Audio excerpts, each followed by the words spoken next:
Hello. Sorry, I'm not too many seconds late. I'm like 30 seconds late. It's not that big of a deal. I just wanted to start on this scene because I thought this was appropriate. Welcome back to editing. So I have made some progress throughout the week. What is it? I edited for the 12-meter jump. Got button notation for this shit. Got button notation for the 16-meter jump. The walls are just done. And then we got this room. You might notice that even this room says Remifix. Cause fun fact about that. So fun fact. I have needed. To be fair, this one was more so like I just needed like a bit of footage. It's not like I did anything wrong in this room. I just wanted footage of me back airing the enemies for like this gag, I guess, is what I'll call it. Oh, I was gonna take a while.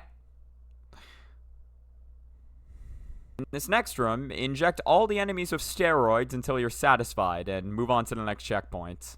And I realized that made no sense if I didn't actually include footage of me back airing. Not the point.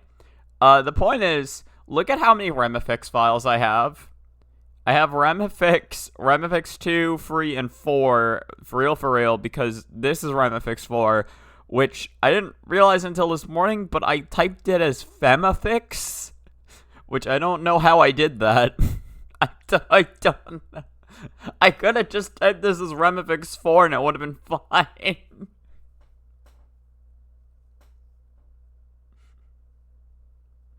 In any case, yeah, no. Like, the way I did these jumps initially was different from the way I described on, like, every one of them. So far, every jump besides this one.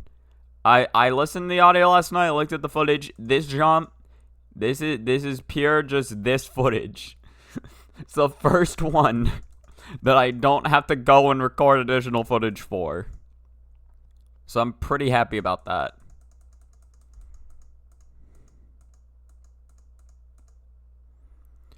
The only question now is timings and shit. But we'll worry about that in a second. Music. That's gonna be loud. I found Ariya's theme, the Mario 64 sound font, and I was like, this seems incredible.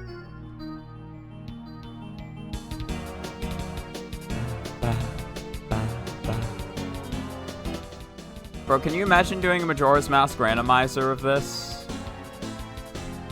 With this song?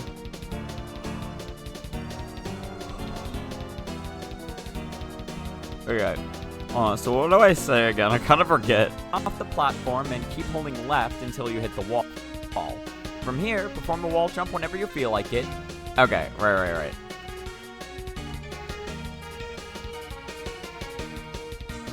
Alright. This is the frame I want saved. So do this.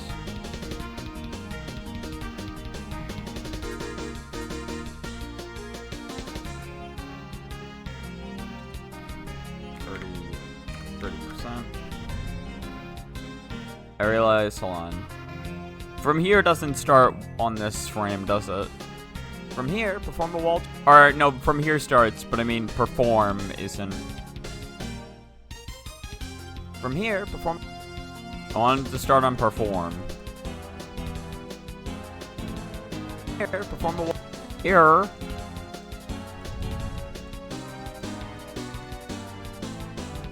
A wall jump whenever. Hold on, a couple frames back.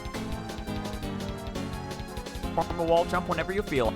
I think that's fine. I can go one more frame back. Perform a wall jump whenever you feel. Maybe 2 frames back. Perform a wall jump whenever you feel. I do love hearing the fucking, like, they use the pause sound effect as a part of the theme. Perform a wall jump whenever. Perform a wall jump. Perform a wall jump. Okay. Yeah, that's the frame I want.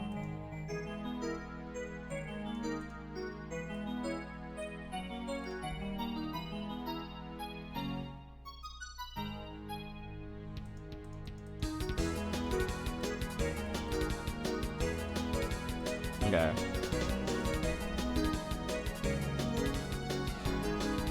Yeah, we know this is the frame we want at the very least. I know I'll have to think of an idea of what to do when I say seriously, timing doesn't really matter. But otherwise, we're good.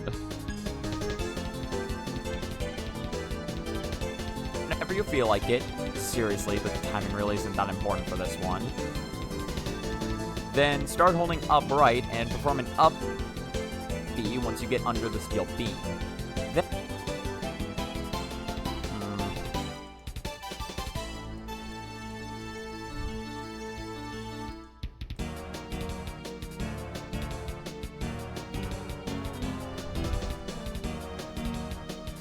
I think do this.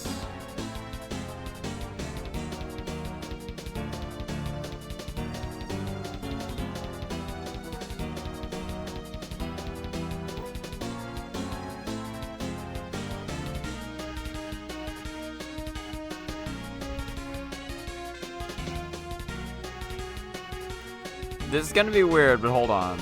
I have an idea. I have a vision. Alright, I have a vision. Seriously, the timing really isn't that important for this one. Then start holding up right and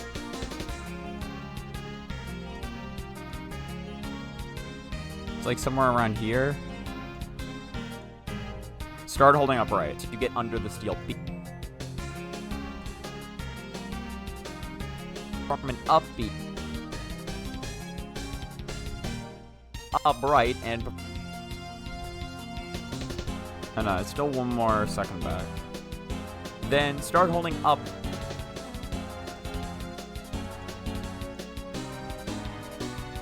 And start holding as soon as the then ends. That's when I need it. Start holding up right. Start holding up right. Okay. Like here. Now let me see how this timing works. Start holding up right and perform an up B once you get.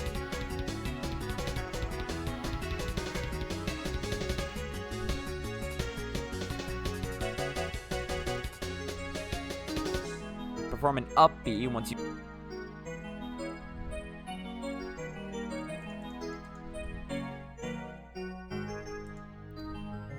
Once you get under the steel. No, I did accidentally click like a full second ahead. Hold on. Hold on. Perform an up B once you.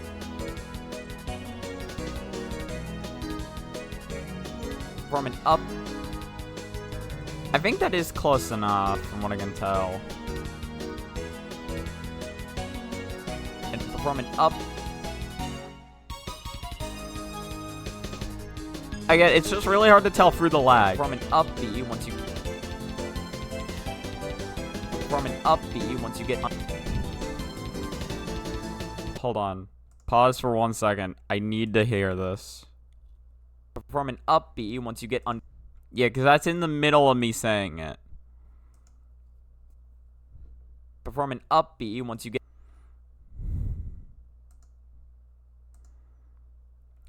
I think that's good enough. I realize the song's almost over anyway. We can listen to Koishi, I guess. I feel like I've seen this Koishi image before. How do I don't remember.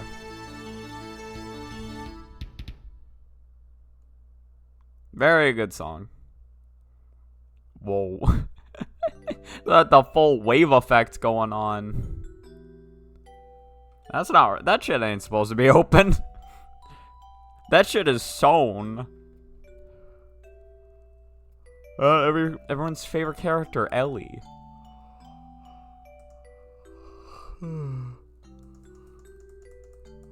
Okay. Back to the video.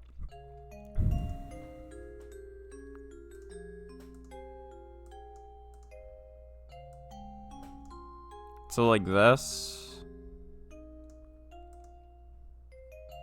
Perform a wall jump whenever you feel like it. Seriously, the timing really isn't that important for this one. Then start holding up right and perform an up B once you get under the steel B. Okay. This is perfect. Wow, that is like nothing on the volume mixer. Hold on, let me turn that up.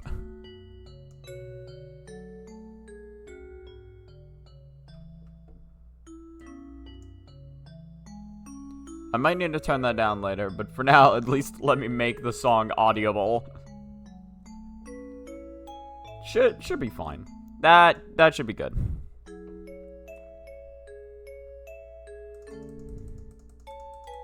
Okay, up B, and then yeah, once you reach the bricks, cancel of an up air.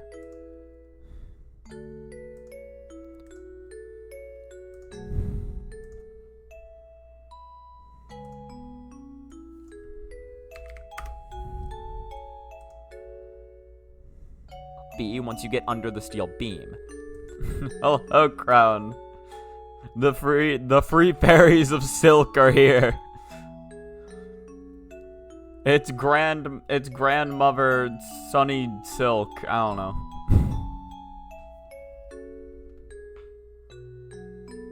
Silksong DLC plus leaked. It's just the free pairs of lights stacked on top of each other. But in a trench coat though, so you don't know. You'll never know. B once you get under the steel beam. Then, once you get close to the concrete blocks, perform an up. Okay, so it's like all the way over here. Also, how you doing, Crown? You got any plans now that you 100%ed all of Silksong?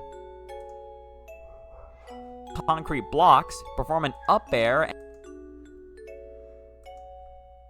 Oh yeah, also you said you wanted to share your screenshots. I drew Luna Child, nice. Perform an up air and you draw Luna Child like a little like party hat and like one of those like what are those called? I can't remember. You know, like one of those like roll up like things during parties or whatever. Where it's like, what am I trying to think of? It's like a thing that you blow into and then it like uncurls or whatever because you put air into it. Why can't I think of what those are called? It's not a party popper.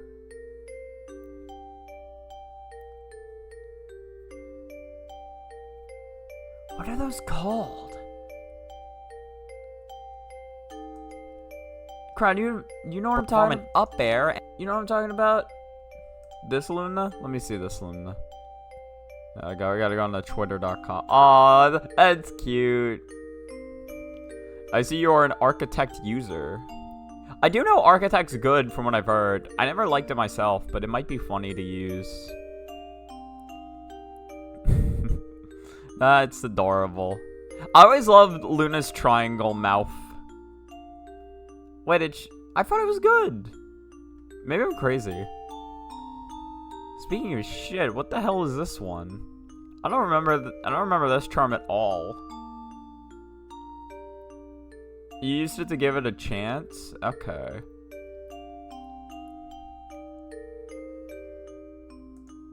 I thought Architect had some good shit going on. Apparently I was wrong.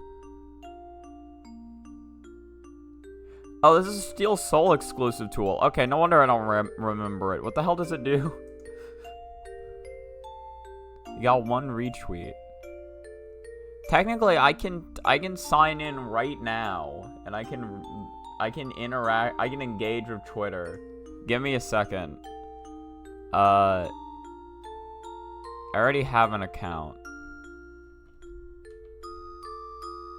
Log in.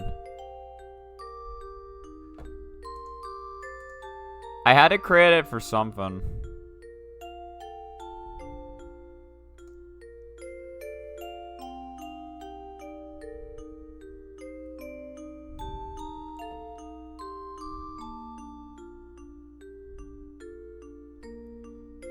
Fucking. Okay, well, now I need to. Hold on. Now I need to open the link again, because I think I am signed in. Which kind of sucks, because I never set preferences for anything. I have notifications. No, go back. There we go. Hit like, and then repost. Or do I retweet? I guess I retweet. Engage with the algorithm. There we go. It's just more red tool storage. Okay.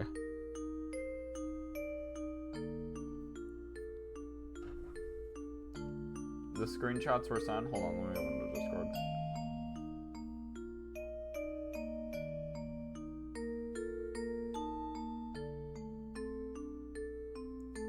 Oh, wait, okay, yeah, hold on. DSI, Discord. They know what I mean.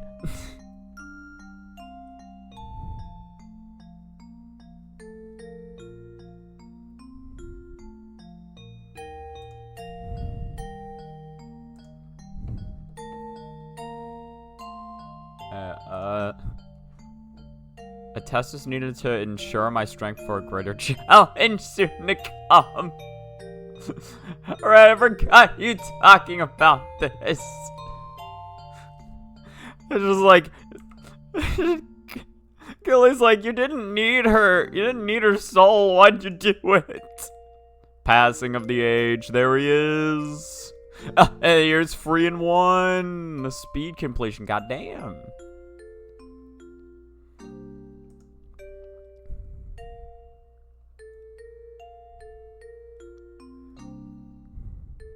And I need to catch back up.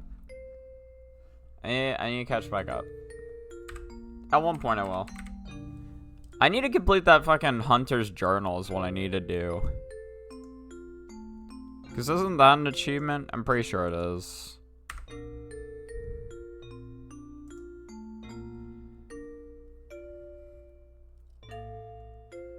Just needed some experience. An up air and keep holding. Oh god. Perform an up air and perform an up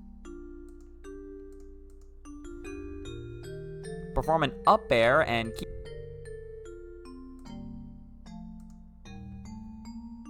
perform an up. I think here that's where I want this to go.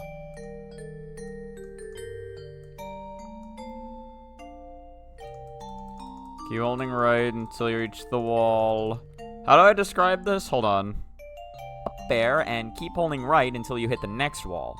From here, wait until you get close to the spikes to perform a wall.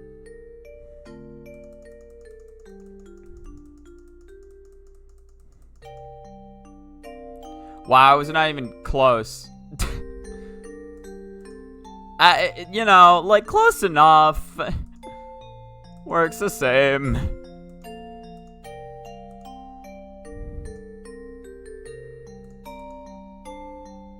Yeah, no, yeah, what is your plans now? What do you do now that Steel Soul's done? It's like you could take on the double boss mods. Or, you know, play something else that isn't Silksong. But I mean that would simply be heresy. There and keep holding right until you hit the next wall. From here, wait until you get close to the spikes to perform a wall jump and start holding up left. Then perform. Oh wait. Go to like 10 seconds into this shit. Wall jump and start holding up left.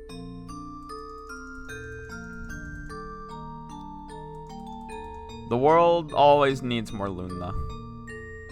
Perform a wall jump and. Ow. To perform a wall jump. To perform a wall jump. No, okay. There's an extra syllable there because I'm saying to perform a wall jump. To perform a wall. This is what I want. This is what I want. This is everything we ever could have wanted and more, even. There is like a lot of dead space between a lot of these jumps. Start holding up left. Then perform that up B.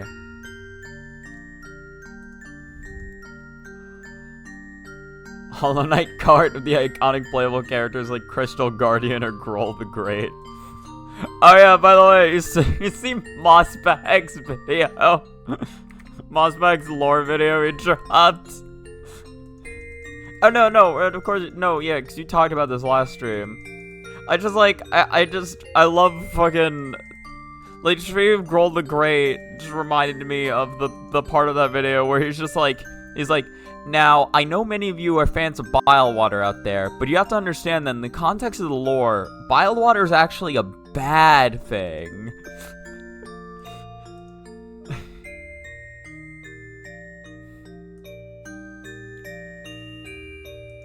I think I can understand this. Listen, he hates the shamans just about as much as fucking. Oh wait, did I cut this wrong?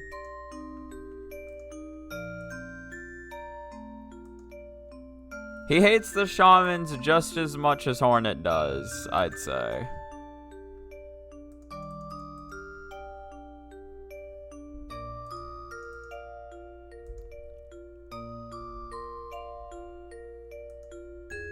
Nah, it seems pretty accurate.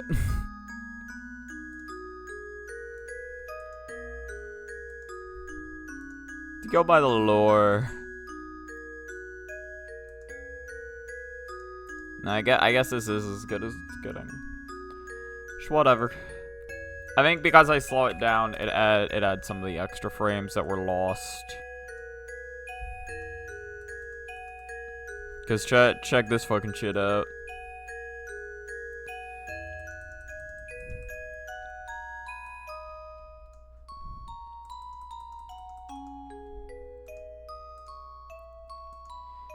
You see that shit?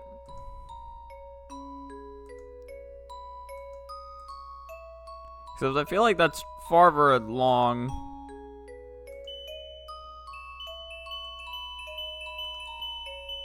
The fuck is this? It sounds like a fire alarm's going off. Wee woo, wee woo.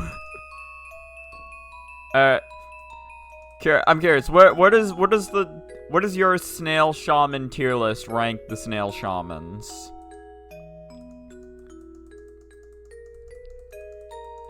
Because if I'm being honest, like, what is it? In terms of, like, characters, I'm probably rating them all at about, like, B or C. I honestly didn't care about the snail shamans that much. To be fair, I feel like most characters in Silksong, they'll probably fall into, I didn't care about them that much.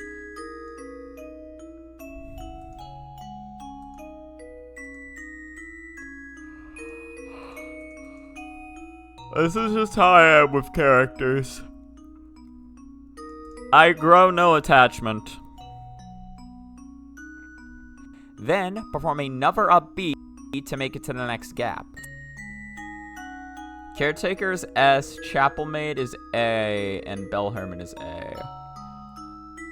Bell Hermit just seems like he just wants to insult you all the time. I could see Caretaker being S. Alright, I'll give you that. And then like, yeah, Chapel Maid's like the first one you encounter. She welcomes you to the land, and then she turns out to be evil. So I'm fine with A tier.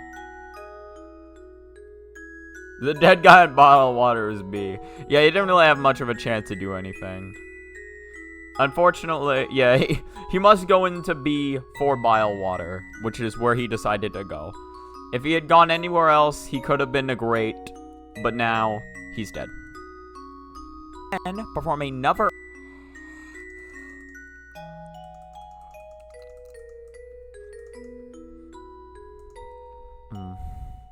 Another up.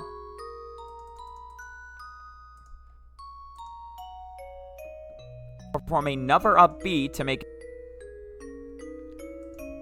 I think that should be fine. Like this. Perform another up. Probably move it one frame back.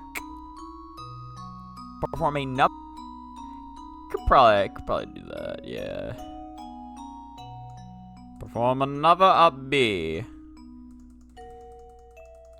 And then I know what's next. I know what's coming.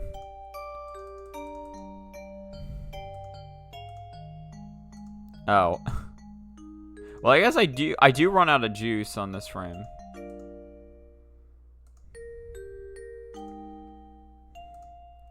It's kind of weird with how I describe it, but it still lines up to an extent.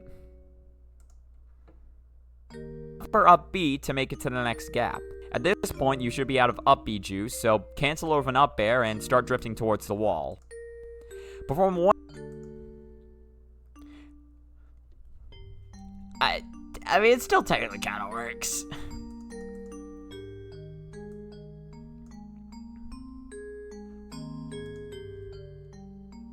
Next gap. At this point, you should be out of up B juice, so cancel over an up air and start drifting.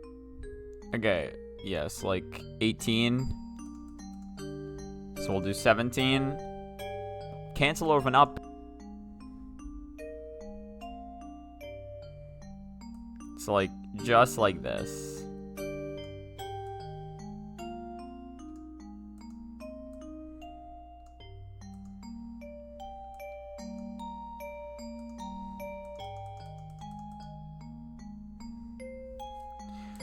Wrong thing, apparently. No, because it's here. Cancel over an up air. So do this. Cancel an up air and then start drifting towards the wall. This was more of like a ghetto solution, but it's still, I'd say it's still close. Oh yeah, also Crown, if you want any context for the for the title, what was it? I was playing Fantasy Main Wars last night, and you get to one what was it? I'm on the chapter where you fight the Prism Rivers, and you're required to have the is Fantasy Main Wars. So you have, what was it?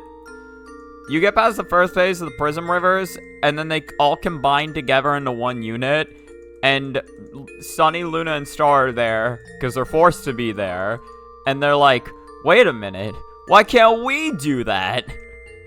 And then so they all just fucking, like stack on each other's shoulders, they all basically just stack on each other's shoulders and just turn into one great unit of power and misfortune. They have the super combo attack, but yeah, they can also just straight up become one unit.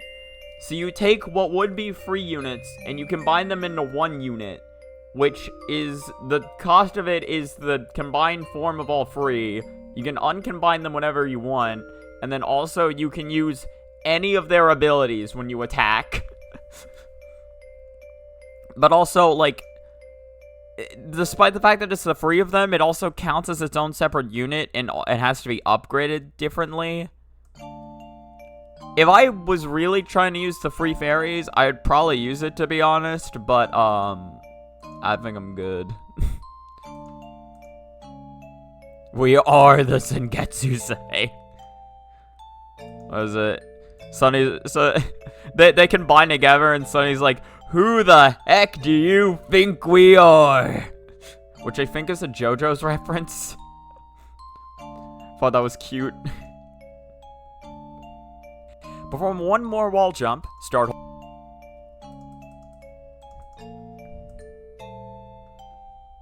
Perform one. Perform one more.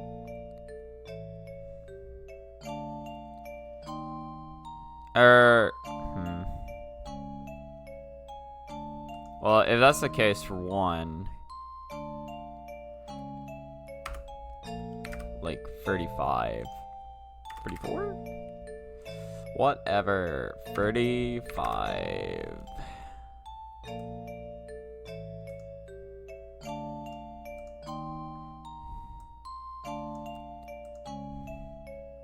Didn't I have like a weird pause here? Wall. Perform one more wall jump. Nah, I guess I didn't. Up there and start drifting towards the wall. Perform one more wall jump, start holding up left again, and perform an up B boost to make it past the final boost. The better sun, moon, and star characters. That is literally what fucking Sunny was saying. Was like, wait a minute, guys. They've stolen our thing. We're the sun, the moon, and the star. They can't have that.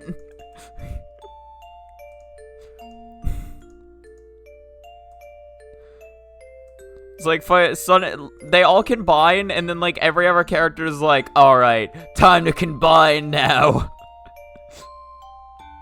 Alright, well, it was 2.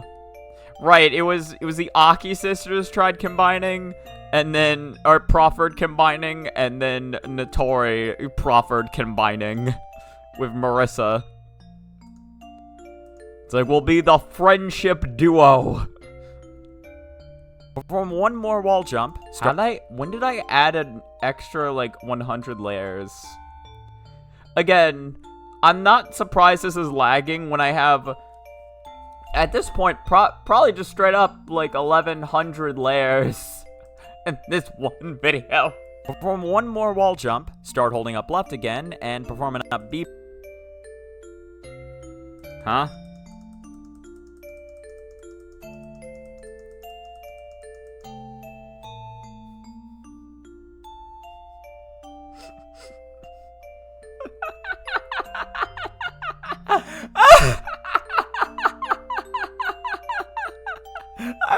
Wait a minute. I've spent like half an hour editing the wrong fucking clip. I thought I checked this last night. What? Well, this wouldn't even be the one like right before I get it if that's the case, because the one I died before I got it was I died on these spikes. Like this. Or I died... Yeah, I double jumped here.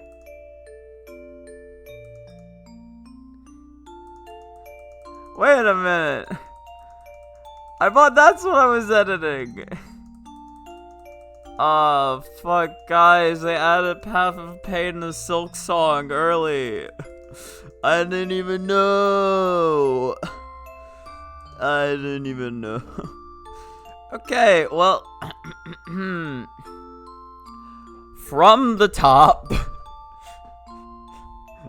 Yeah, now's a good time as any to redeem the radio player. What you got in mind? What you got?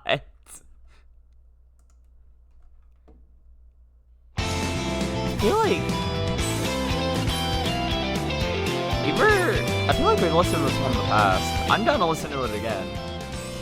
I remember this art. This is like the weirdest art, but it's really well drawn. Oh, that's a cool Kogasa. The fucking stick figure, man. That's just the same album. I see. Oh, yeah. I see it now over here.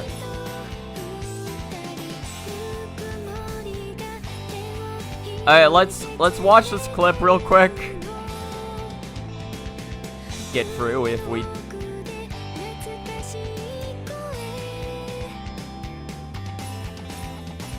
It might be lagging to hell and back, but that's fine as long as yeah. Perform an... No clue how I made that mistake, but that's fine. Just delete it all. Just delete everything. Delete my house. Yeah, it's because I died here. I died to doing a dumbass double jump twice. Oh, that's how I made that mistake. That's how I made that mistake. Oh, I get it. I see.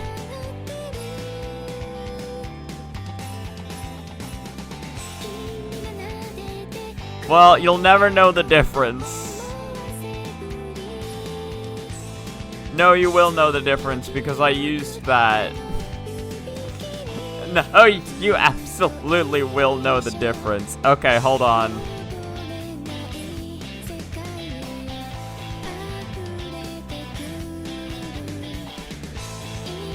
I know how to fix this. We have an easy fix for, at the very least, the timing on this first one.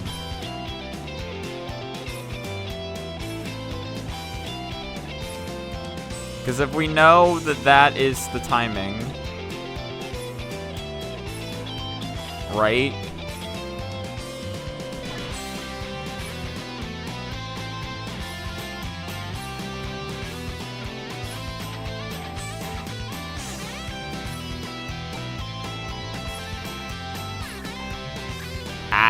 Hold on. What? Okay, what's happening on this cut? I actually don't remember.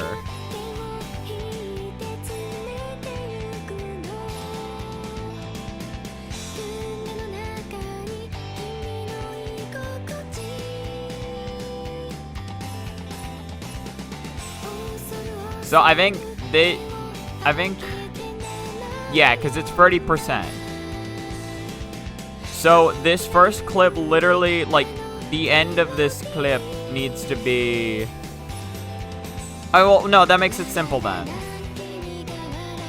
Because the end of this clip needs to be where the next clip would start. This clip ends with a frame of dashing begins. And this is at 100%, so we just keep it there.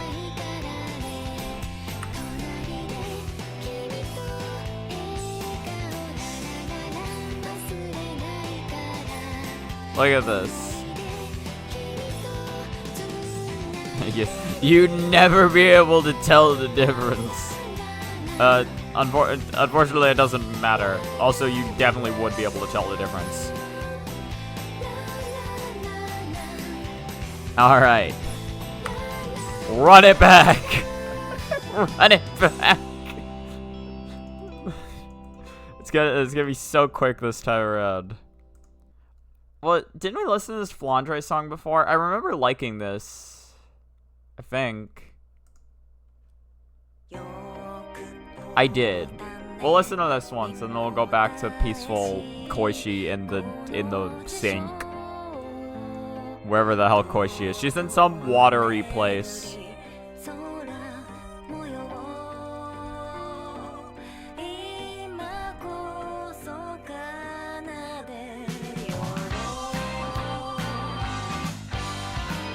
Yeah, I remember that. Yeah, you recommended this to me to play on loop while I was trying to beat the one fucker challenge.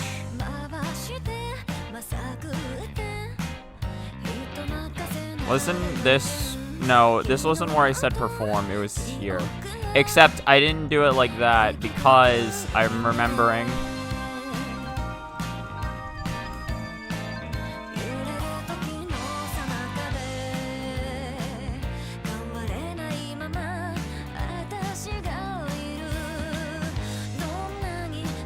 Oh, also, wait a minute. No, I'm mixing up timings. Hold on. Platform and keep holding left until you hit the wall. From here... No, so it was over here. Because, yeah, no, because this is perform a wall jump. I'm getting ahead of myself. Here, perform the wall...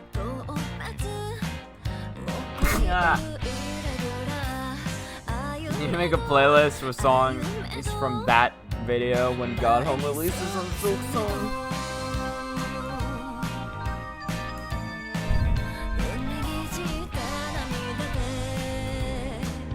What, like from this video, or which one are you talking about? Because I didn't play that many... If you're talking about like the VOD I had where I did the thing, I don't think I played that many songs. Perform the wall jump whenever you... I didn't know. Perform the wall jump whenever you...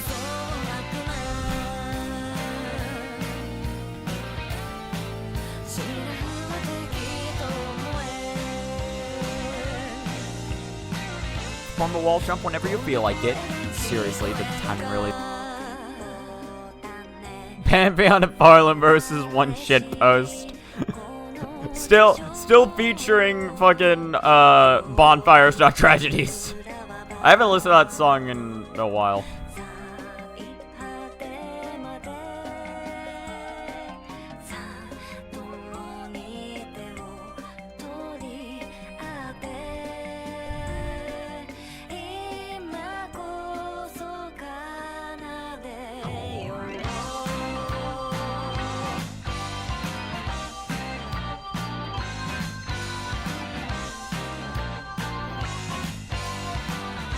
I don't remember that.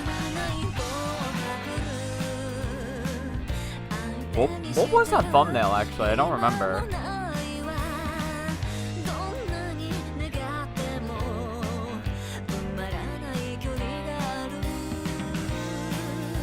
I forgot. I keep having the issue where my motherboard turns on at 12 a.m. I'm trying to learn how to get that fixed. Or not the motherboard, but my PC just turns on at 12 a.m. every night. Fucking... Why is...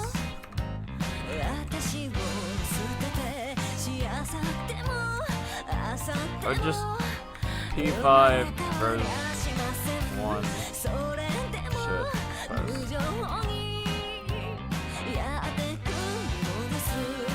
That's just this one.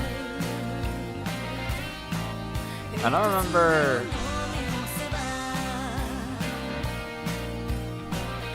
Oh wait, no, this is custom art, isn't it?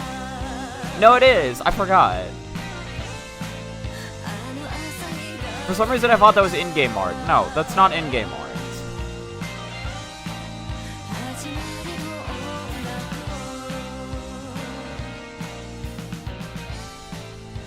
Nah, yeah, it does look cool.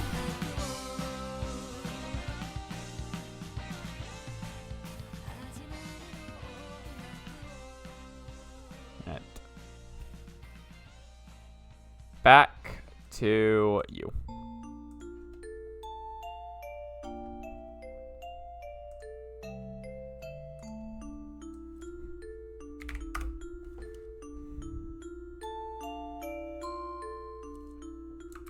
Before I commit to that, let me see some fun here.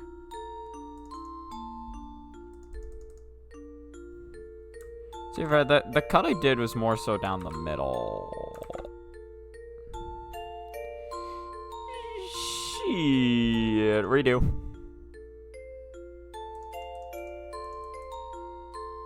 But to be fair, it's also not the same clip anymore. We'll see. Hold on, so start holding up left. Where do I say that? Seriously, the timing really isn't that important for this one. Then okay. Start holding up, or not up left, up right. And start holding up. Start holding upright like that. 5514, probably gonna want to keep that in mind.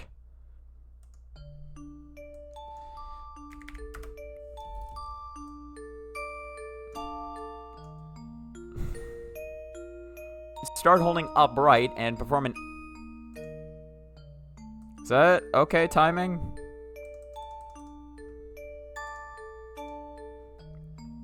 Perform an up B. Perform an up B once you get under the steel beam. I think it's a little off.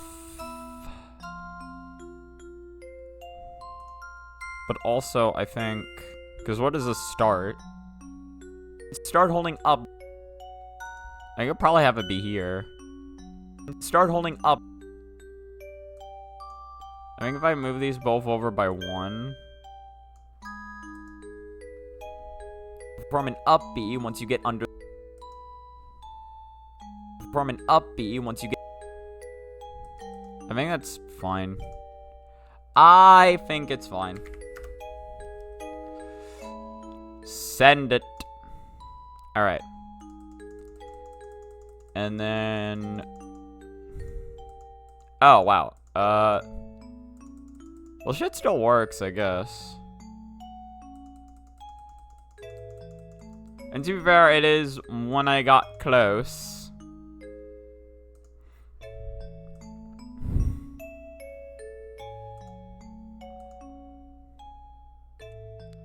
Okay, now make this 30%.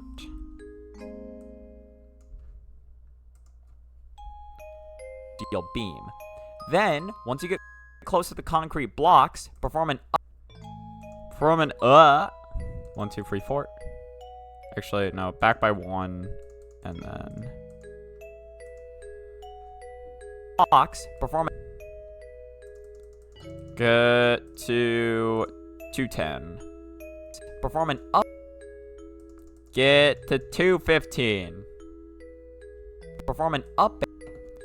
Perfect. Look at this shit. You know, it's a game that, like, I kind of want to play, but also I'm not sure if I will anytime soon. Gunvolt Free. Because, like, I played through Gunvolt 1 and 2 forever ago, and I enjoyed them. But, like, I don't know if I want to... I don't know when I want to play Gunvolt Free.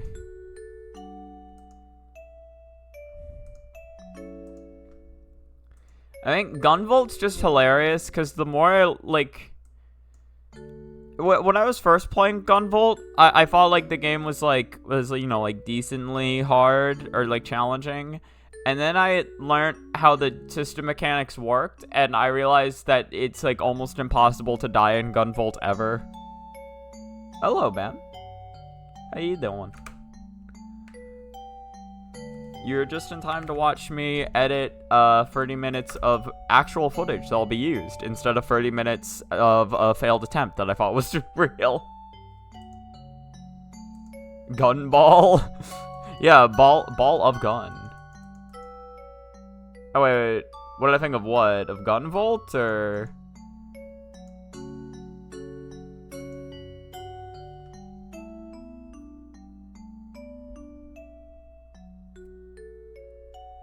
Oh, the thing? Wait. Oh, the fucking... Right. I forgot to read that. Shit. That's my bad. Hold on. Yeah, because the whole thesis you wrote on Deltarune. I forgot to read that.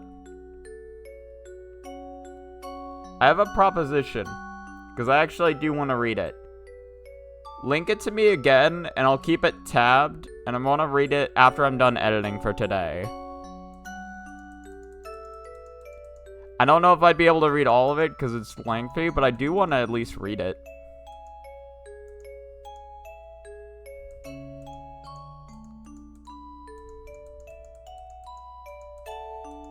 If you're okay with it, that is.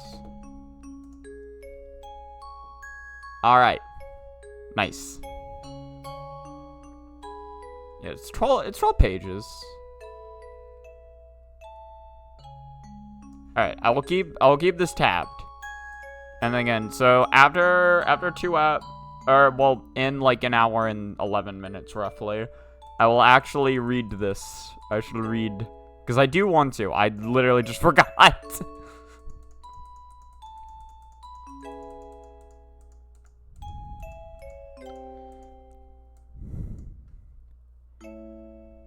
In any case, how you been doing, Crown? Or, not Crown, damned. I can't speak. My mouth does not mouth. Wait until you get close to the spikes to perform a...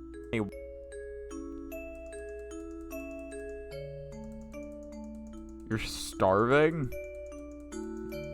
Do you have the financials to eat, or like... Or bikes to perform... Is that not on the cards right now? To perform a wall... To perform a wall jump, and...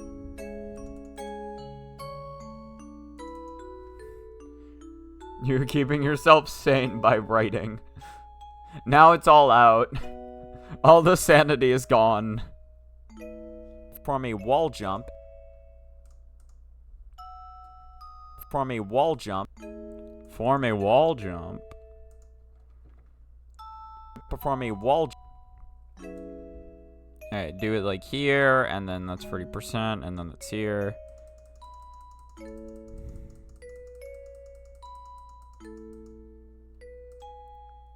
Perfect. Okay. And then 30% again.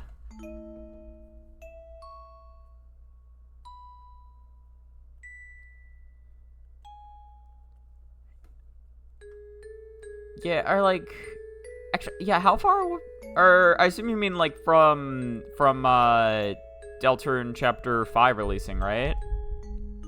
Are we like a full year? I know Chapter 5's like 2026, right? I'm sure it won't be like late 2020. It might be late 2026. I guess there's nothing ruling that out. Oh, you said it'd be the second half. Okay, never mind. Jump and start holding up left. Then perform another up B to make it to the next gap. Perform another up B. Hold on. Perform another up.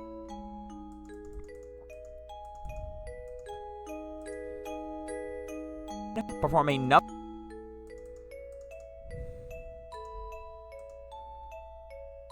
Perform another. Remember when like chapters 3, 4, and 5 were all going to be released all at once? Perform another. I know there's good reasons for it, and you definitely can't rush this shit, but like, it is so weird to think of, like, just how far the schedule has changed. Because I mean, like that shit goes for like game developers too, right?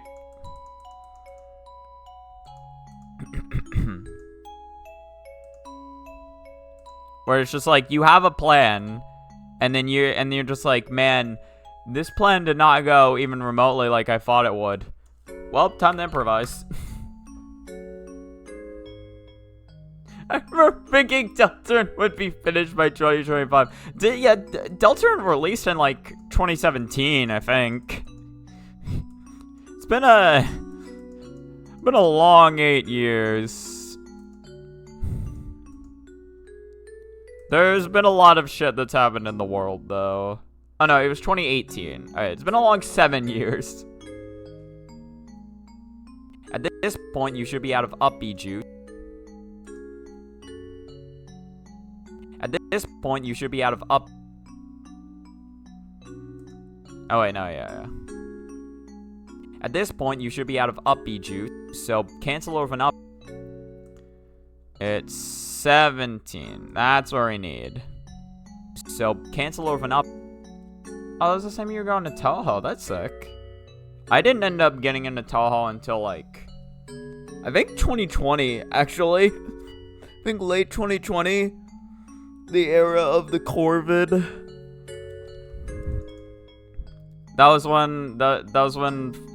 It was whenever Sir Palo's video came out, which then led me to Asprey FM. Well, but hilariously, I could have gotten to Asprey FM without Sir Palo. I watched his brother. I watched Picasbury. And, like, I had seen him in my recommended before, but I just didn't want to watch Touhou at the time. I was like, do I want to get into another new series? So, cancel over an up bear. And then, well, I sure got that question answered eventually.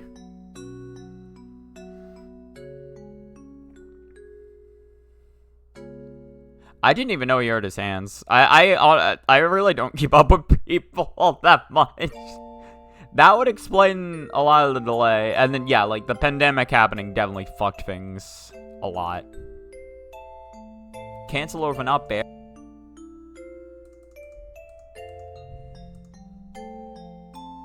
Cancel over an up. Cancel over an up. There you go. So, yeah, this is already 30%, and this is cancel over an up air, and then drift towards the pit, and then or drift towards the wall. Got one whole frame of waiting. I was so patient.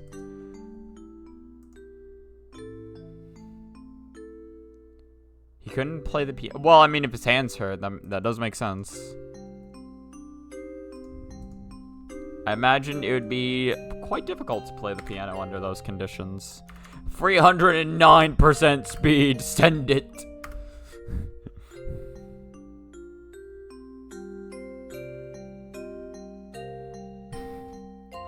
Chris may or may not lose their hands. Oh god.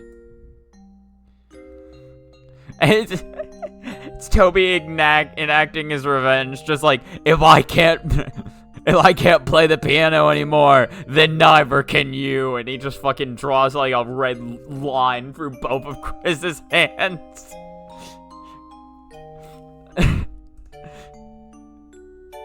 Perform one more wall jump.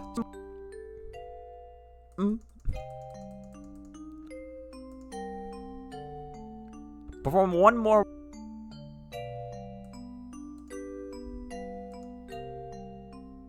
Perform one more.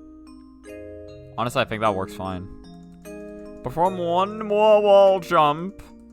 And then. Look at this shit, yeah. So that.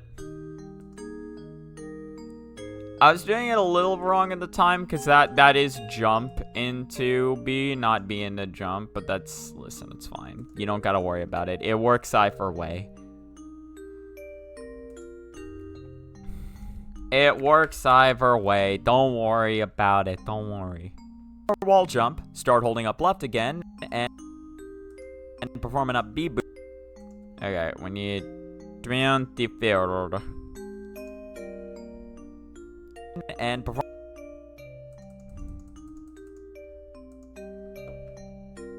And performing up. Also, I just want to say. And I'll say this again in case Nobeka gets here.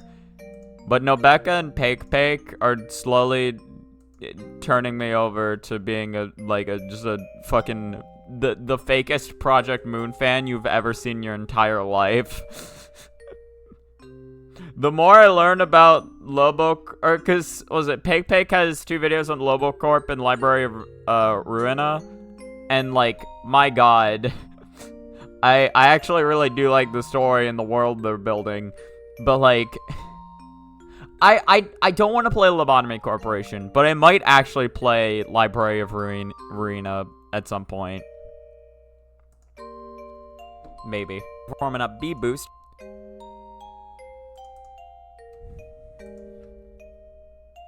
Performing up B boost.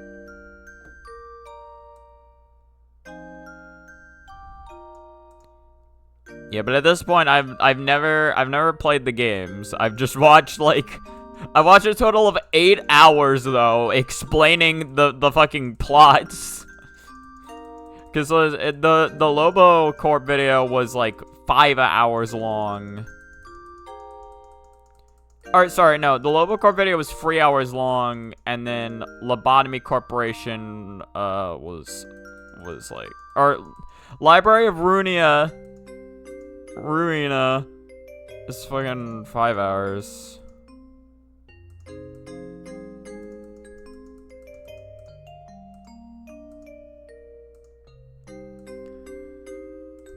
I may have also decided to watch the Lobotomy Corporation video again after watching.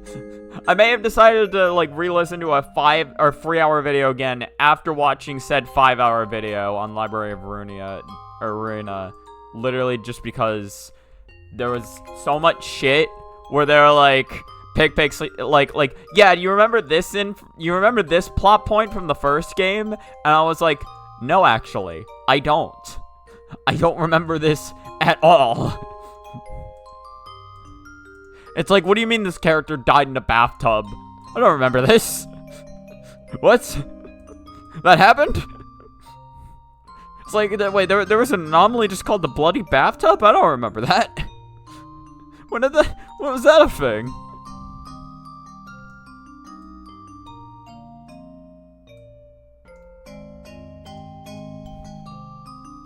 Performing up B boost to make it past the final set of spikes. No air dodge necessary. Next up is a 41-meter gap.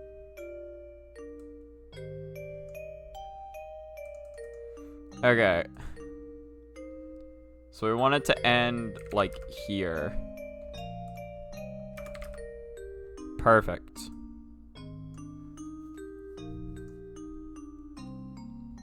Next up is a 41-meter gap, which would be hard to get through if we didn't already know about the fuck.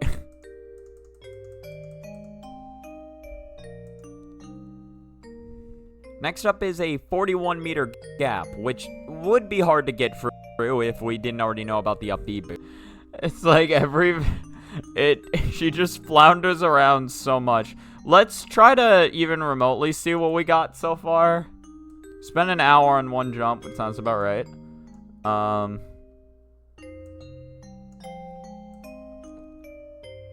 Stop me if you've heard this before, but this next trick is also fairly straightforward.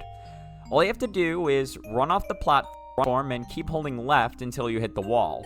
From here, perform a wall jump whenever you feel like it. Seriously, the timing really isn't that important for this one. Then start holding up right and perform an up B once you get under the steel beam. Jesus Christ. Then, once you get close to the concrete blocks, it's like perform an up air and keep holding right until you hit the next wall. From here, wait until you get close to the spikes to perform a wall jump and start holding up left. Then, perform another up B to make it to the next gap. At this point, you should be out of up B juice, so cancel over an up air and start drifting towards the wall. Perform one more wall jump, start holding up left again, and perform an up B boost to make it past the final set of spikes. No air dodge necessary. Next up is a 41-meter gap, which would be hard to get through if we didn't already know. Okay, so here, I actually did make out one bit of information during this, because you could still see most of, like, the times where I legit freeze-framed. During this one, she's already wall jumping.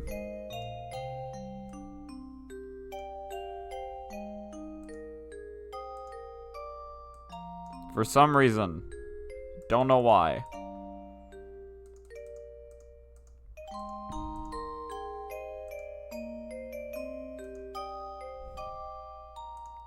Here's what we're gonna do, because it really doesn't matter. But I want more visual clarity on I haven't wall jumped yet. We're just gonna delete that frame. That frame no longer matters to us, so we're gonna go from this frame to this frame, which really isn't that much of a stretch. Looking forward to the weird route just being solo Noelle. God, I'm so looking forward to seeing what happens when you go to the fucking festival in the next chapter. During the weird route, and it's just like... It's like everyone is just trying to chill at the festival. Meanwhile, you've brought a psychopath and a coked up deer.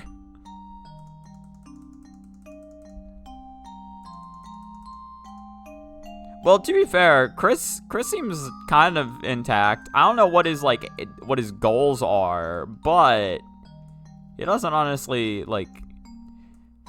I think that the psychopath is really just us. We're the psychopath here.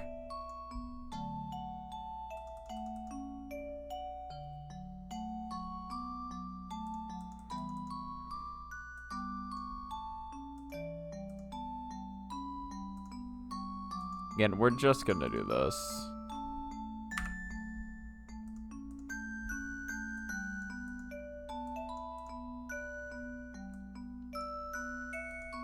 I don't think it's that much of a stretch if we go from doing this to doing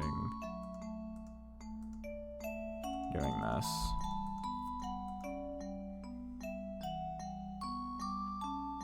You ever played Fixiton? I have no idea what that is. Fixiton? Fixation.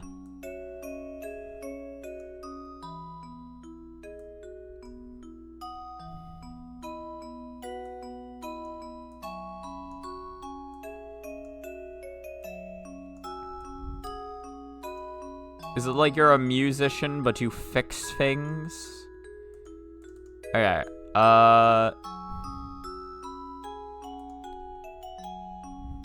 we need... So we need Slap City, and we need buttons. Or I guess... No, we have buttons from the previous jump. Do we have full left? We do. Yeah, we got full left.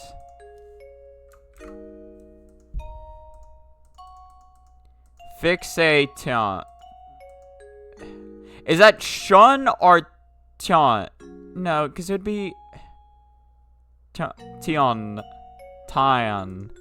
Well, no, because I said it saying in my head is Tyon, but it's it's not Ton. I think it would be Shun. Yeah, Fixation.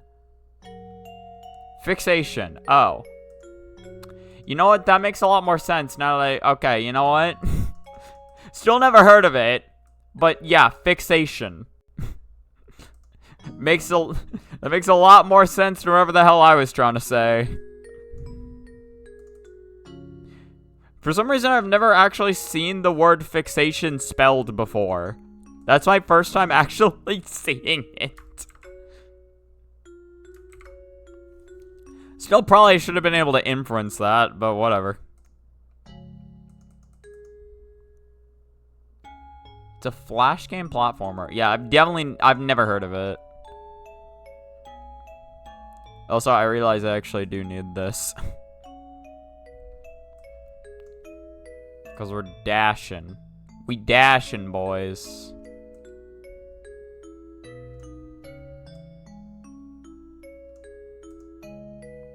Beautiful.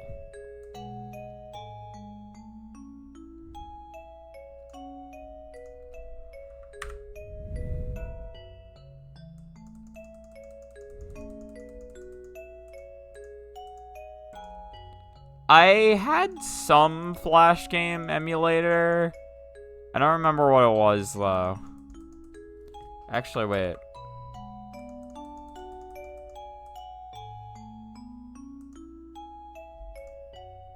Should do this.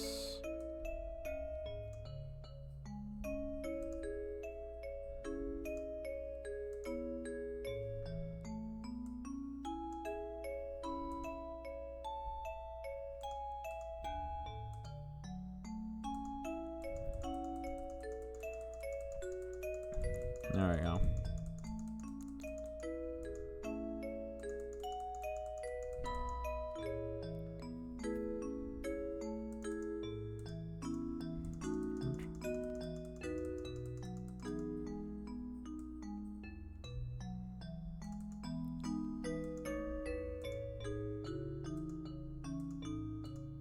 Ah. No, I remember playing a decent amount of Flash games as well. I think everyone played Flash games to a degree. Like, you got obvious ones like Henry Stickmin, but then you also have like a lot of like cool math games and shit. I remember, I don't remember the name of it anymore, but there was this one Flash game I used to play where it was like, it was kind of like a platformer. That's a bot. Hold on. I can handle this. I can... What the fuck? Ban? If I right click, I can ban, purge, or delete. I didn't know this was a thing I could do. What the fuck? Hold on. I want to try that out, but let me reply. I don't remember. Ah, whatever. Whatever. I don't remember how to reply to bot messages or reply to messages right now. Just hit him with the die. Hold on. So right click on their name and then ban? Huh. I didn't know that worked. Yeah, it literally brings up a bar and it's like I can... So I think... So the bar itself seems to be, because it goes up to like minutes to hours to days. So I think if you hit them in the middle of the bar, that's a timeout. So if I want to time somebody out for like 5 minutes. I right-click their name and then hit 5 minutes. Or I can purge their message, which I don't know what that means, and then I can delete their message, which makes sense. Reactance 2. It's surprisingly good. I could imagine there being a lot of good like fan or like flash maps. I could see that being a thing.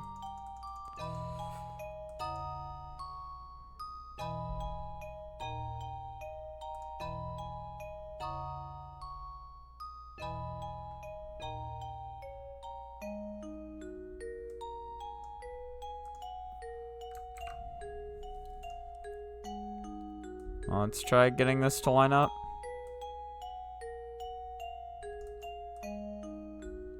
Ah. Let's see this.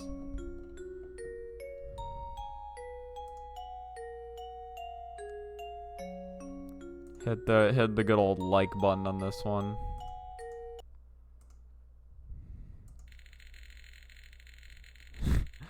I recognize that sound effect, but I don't know from where. Funny aspect ratio and mouse controls. I imagine controlling a shmup of a mouse can't be the worst thing. That's kind of funny.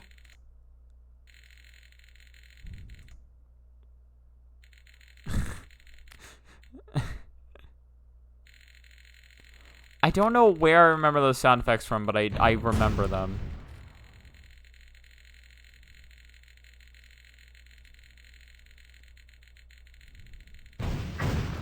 Jesus. There's like no music. It's just deafening silence. Still pretty sick. Still pretty sick.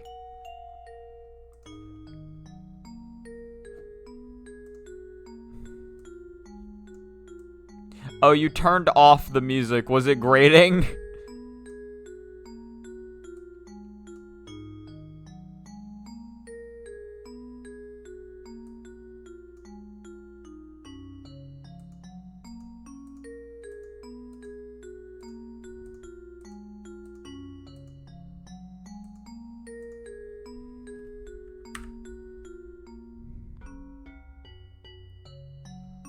And what I should do is I should do it like this. So dude, do this, and then do this. So if I do...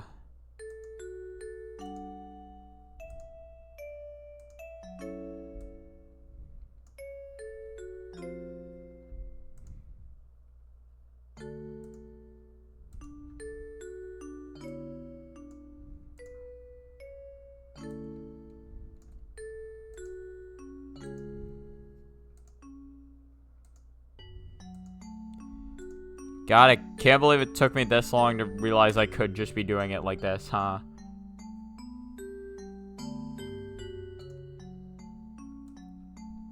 And, okay, no, so it's not bad. It's just, I presume you just turned it off then just so you could listen to your own things.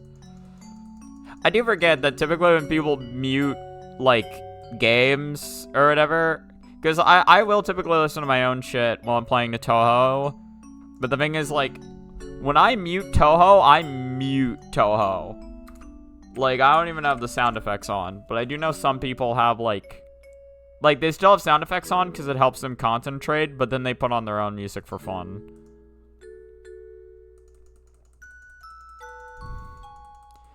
To be fair, like, depending on the game, having the audio cues is very important.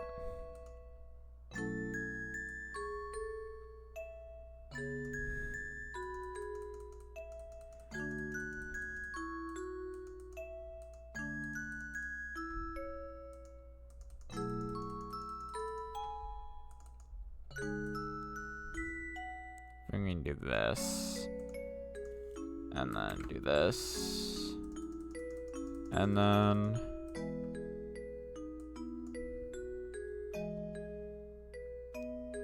play Puyo Puyo from playlist.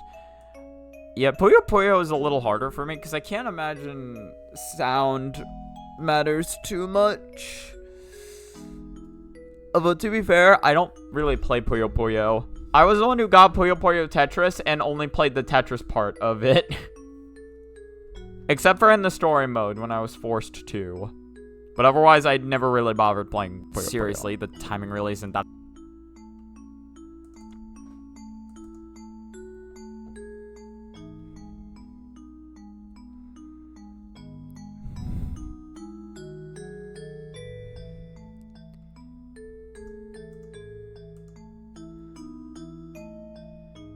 Make the text a lot smaller.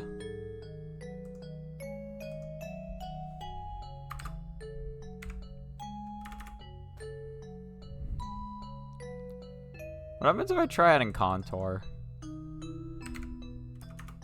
Or I guess I haven't added a contour yet. Doesn't really work with black.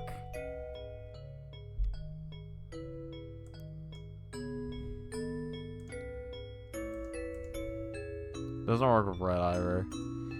Just don't worry about it.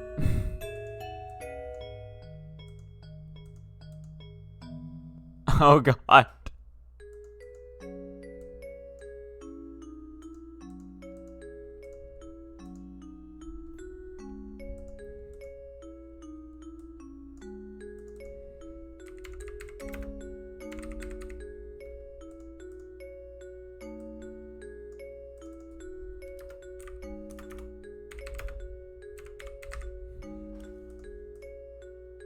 And then what we do is we do...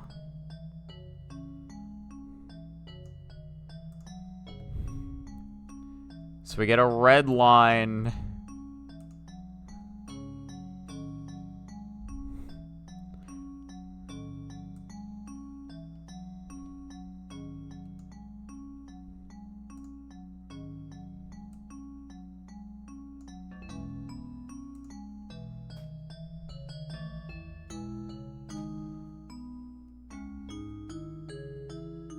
Action puzzle impossible.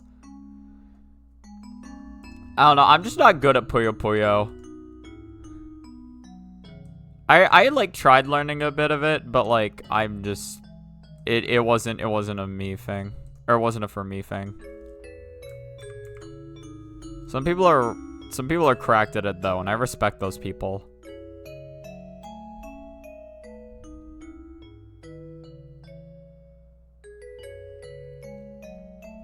I can accidentally get a 5 chain sometimes. No, actually, I don't think I can. I'm trying to remember. No, I don't think I can, actually. I could get, like 2 chain. Like, I could reliably set up for 2 chains, and then sometimes I would accidentally get like a 3 chain or a 4 chain if shit just so happened to work out. But the only one I could reasonably set up was 2 chains.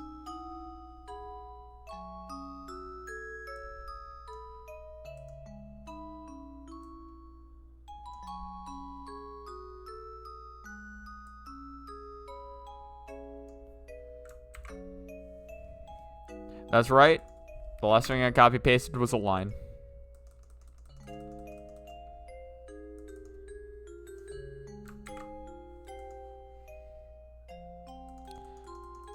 Like, Puyo Puyo Tetris had a bit of a tutorial, although I don't think it ever really explained how to make 5 chains.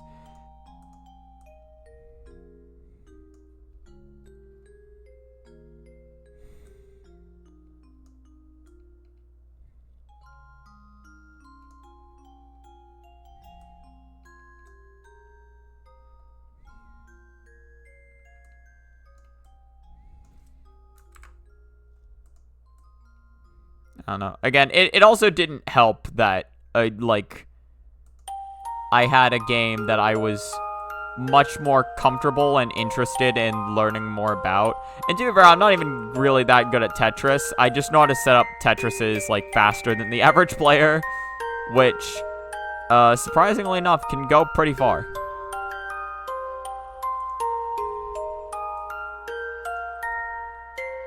If you're just playing against people who casually play Tetris, literally just knowing how to set up a Tetris better than them, like, that goes a long way.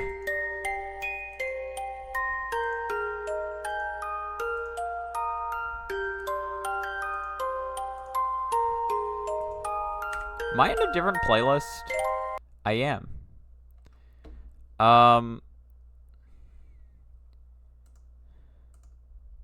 Hold on.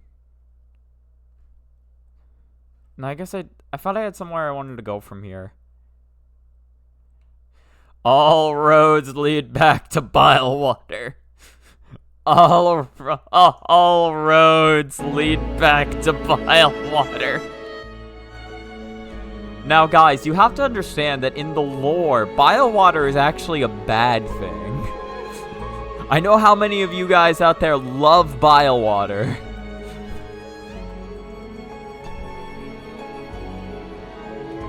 It probably taught how to do stairs. Like, to be fair, there's a decent chance it taught how to do that, and I'm just lazy.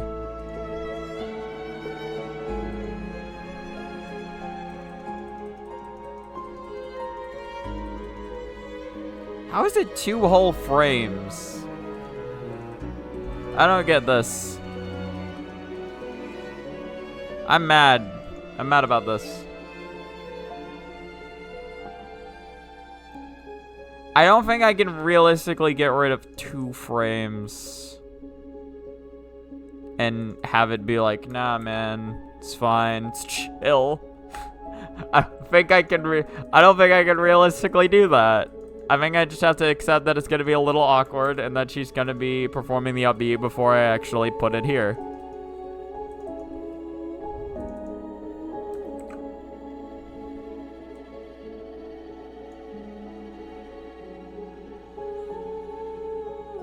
You're chaining, bro. That's fair. Yeah, no. What? So what? Am I like a stacking bro? What's my level of bro-ness? Or like, well, no, Puyo Puyo's chains. I mean, I guess Tetris does literally have a Tetris. So I guess I'm that. I'm a Tetris bro. I'm not, like, I'm like a fake Tetris bro, though, because if I was a real Tetris bro, I'd be, like, T-spinning and shit. Unless we're playing NES Tetris, in which case that's fine. But, we're not anymore, and T-spinning is pretty good, as it's more, or it's the same amount as Tetris is, but it requires less space on the board to set up, which is really nice. My only issue is that I'm bad. That's it. Like, it's same thing with Puyo Puyo. Like, I can't really wrap my brain around how to do it quickly in a match. So my brain doesn't want to. Oh, yeah, you could, right, you also chain in, I forgot, yeah, you do chain in shmups, don't you? I forgot shmups do have chaining.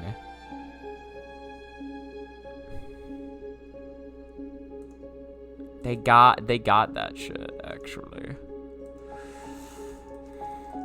I'm fluent in JavaScript as well as Klingon.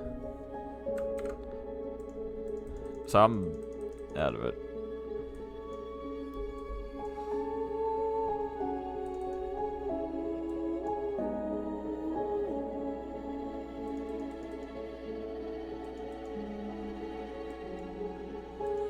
I guess I'm still holding upright for now that I think about it. I am, aren't I?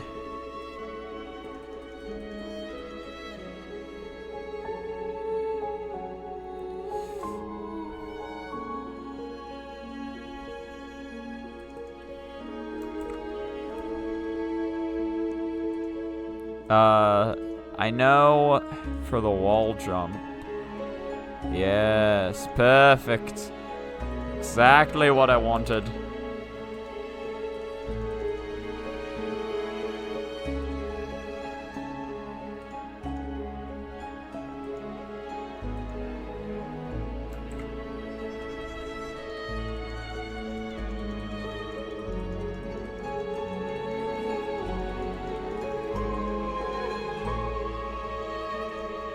Yeah, I think I'll say we're holding full right. We're going full right on this bitch. Look at this.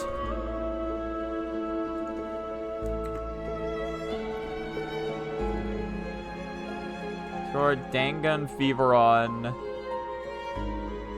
You know one of its players, and they've beaten TMG Free. What's TMG Free? I know Dangun Feveron because I've seen you play that. Or I think I have. That's the game where you're playing as the cat, right? That big ass crazy cat. Oh, they've beaten a Tetris Grandmaster. I see. Shit. It's like, quick, put the video file inside the video file. It's the only way.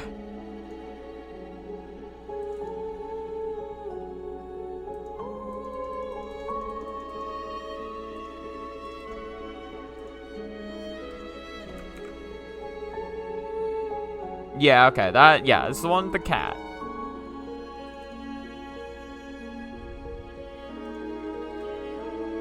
Okay, come on, Control V, there we go. Had the right option that time.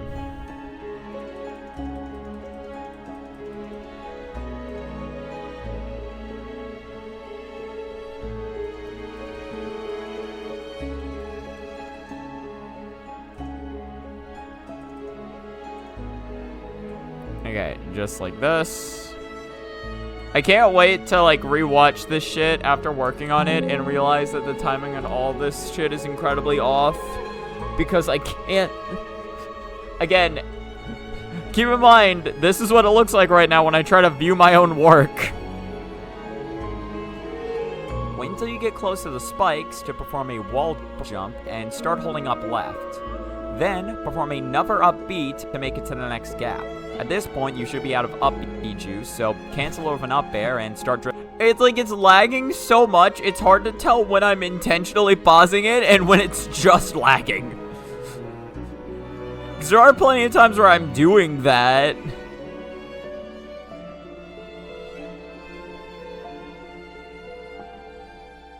Image Friend? No, I've never heard of Image Friend.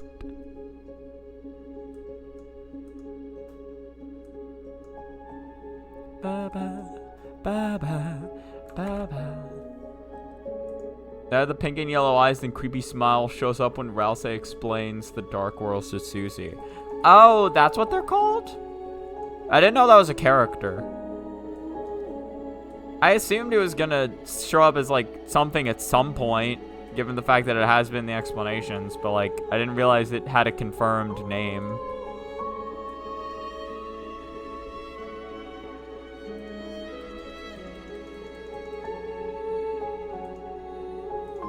Oh yeah, no, right, this is the one I intentionally cut. Because I wanted this to be like this. Now, gimme the clutch. I mean, honestly, I don't even need to do that. Whatever, it takes like 2 seconds to write the word clutch and then line it up. Clutch.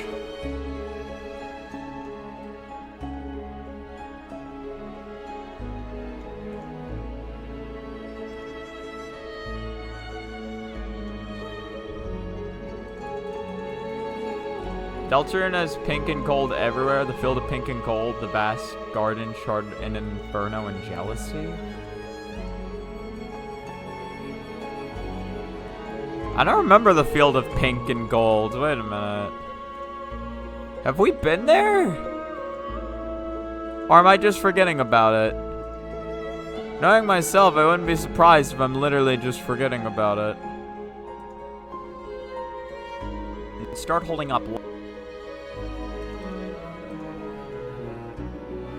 Start holding. And there's no good visual cue to tie this to, so I might as well just do it the second I say to do it. I don't have an up left. You know what that means.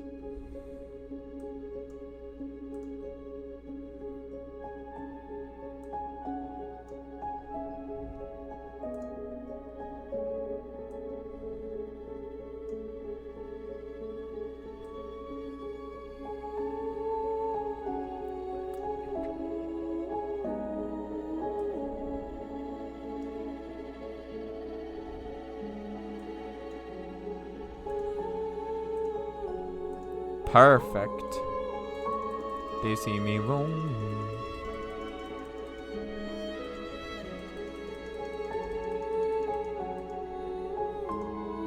No.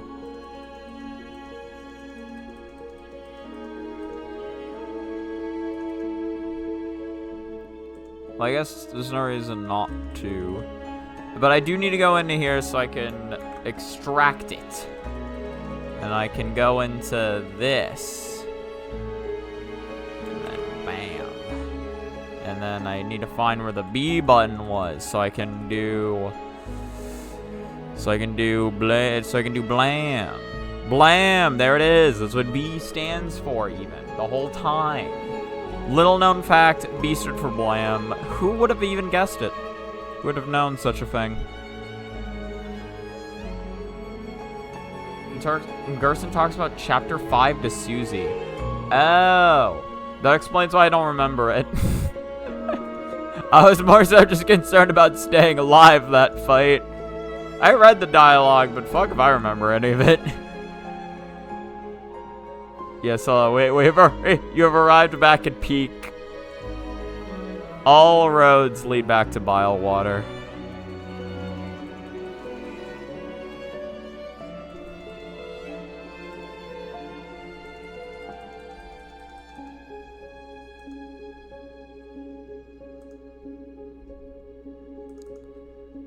Yes, that's...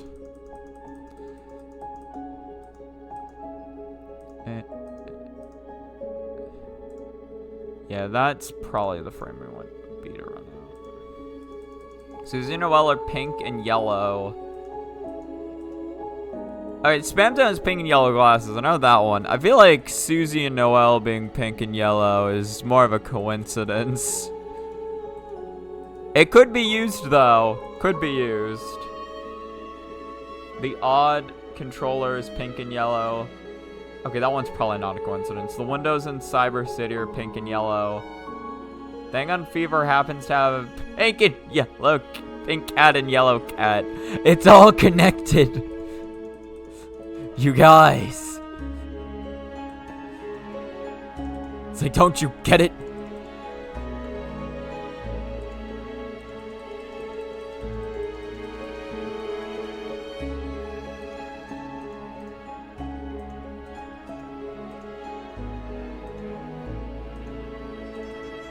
I realize I did that in the wrong frame. That's fine. That's fine. This is fine.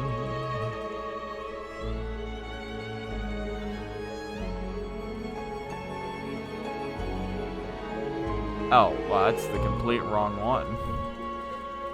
I thought it was gonna be there we go. This one. That's what I'm looking for. Okay, do to the left. Ba-da-da-da-da.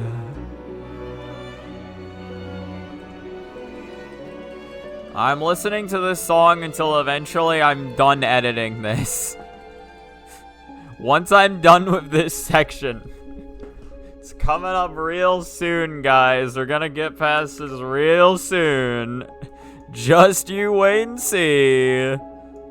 Actually, I know I shouldn't have this going left the entire time. Where is my hairbrush? Oh, where is my hairbrush? Oh, where? It's the next one over. Of course, I should have known that's where my hairbrush would be.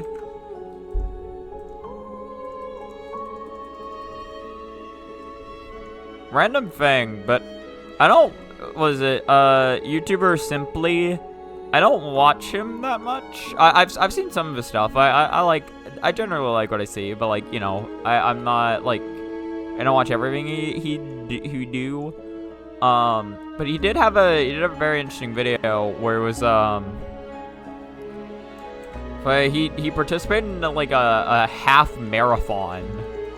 So you ran like 15 miles. And that's just crazy to me. I like running. I can't imagine running for 15 miles. That shit sounds painful. But I thought, like, his experience talking about, like, again, like, you know, just the mental back and forth you go through during that, and then, like,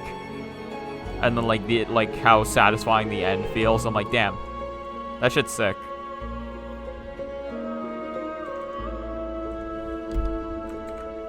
Bro's a cool guy. I like him. He also apparently, from what I can tell in that video, he is just doing so goddamn much.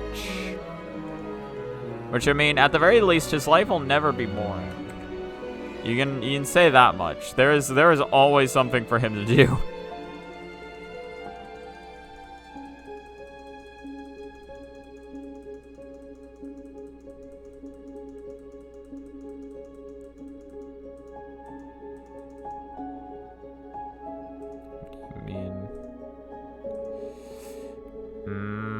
Why does it keep doing that? Look at this.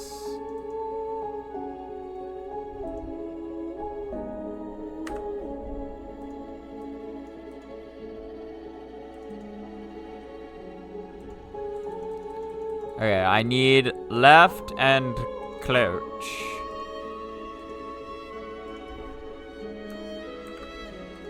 This is it's definitely like one of the most like back and forth on the stick.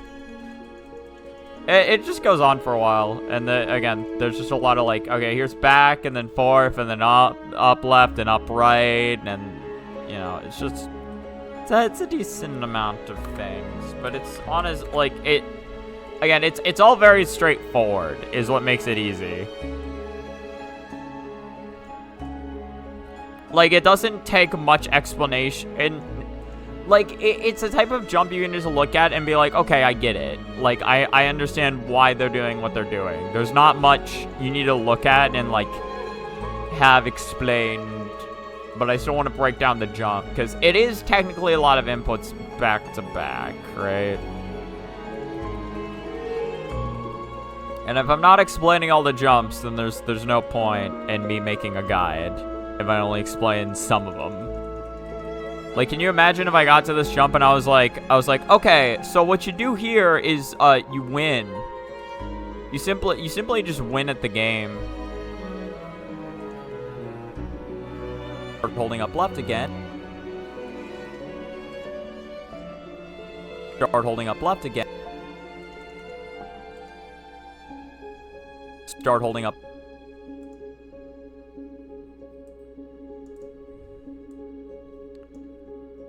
I was reminded that some people asked Crested why they couldn't upload their replay files to YouTube. I feel like I should know who Crested is. I'm just going to assume they're a shmup player. That seems like a safe bet to me. Did they give an explanation? Or they're just like, fuck you, man, it's my replays. Touhou Replay Cup guy. That's not what that means, is it?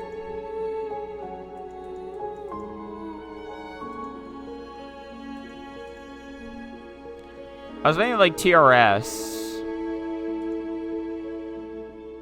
Are people confused about why they couldn't upload a replay to you?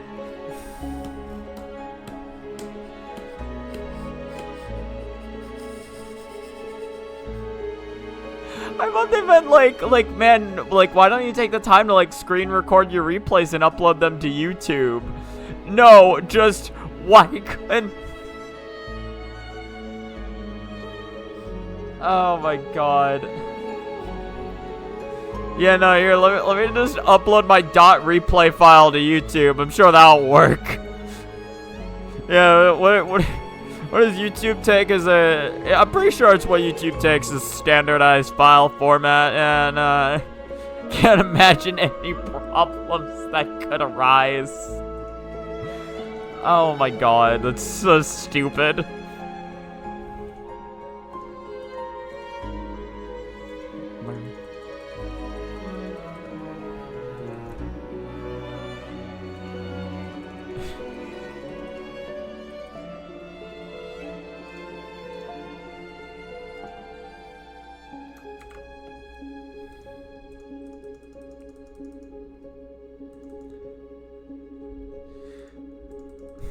You know, I mean, that does beg the question, when is Zun gonna add the built-in upload my replay to YouTube support?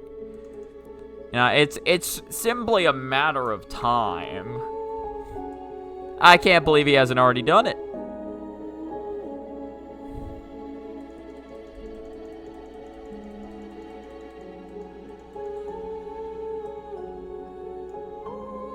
Oh, no, yeah, it shouldn't matter. Well, here's how it might matter.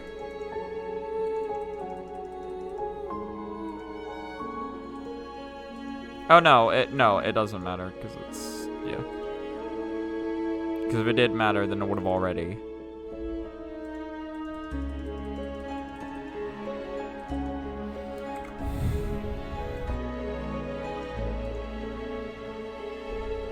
When is he gonna add online leaderboards? True. Listen, we all know Zun is just a whiz at online integration, so it's simply a matter of time. I still love when people are like, man, why does 19 have no fucking online integration? And it's like, I wonder why. Wonder why Zun specifically didn't want to try to make online function in one of his games. It's almost as if he's learned his lesson. To be fair, I think adding online to 19, because he did add that in a future update. It wasn't good, but I think, what was it? I'm pretty sure him adding that is what allowed people to make it better.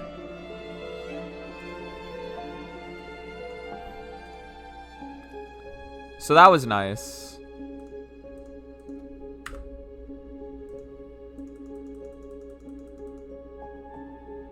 I need a Y and a B.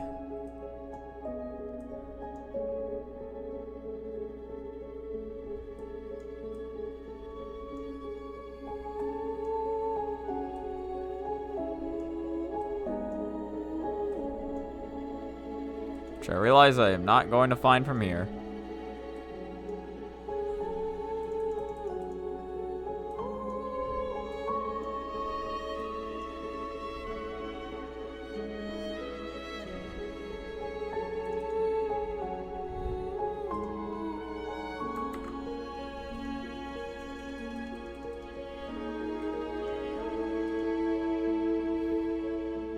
Only online because of beat Mario. That makes sense.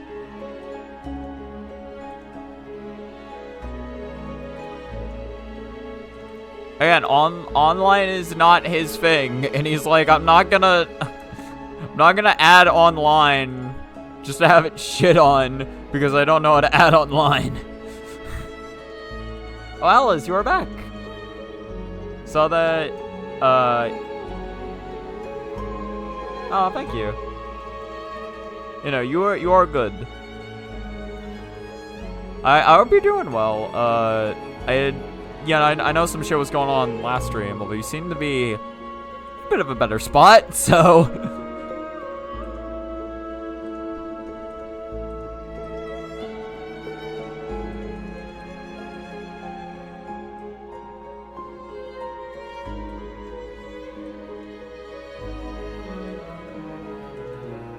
This is where the B should be. I think it's crazier that he patched 19. It really is.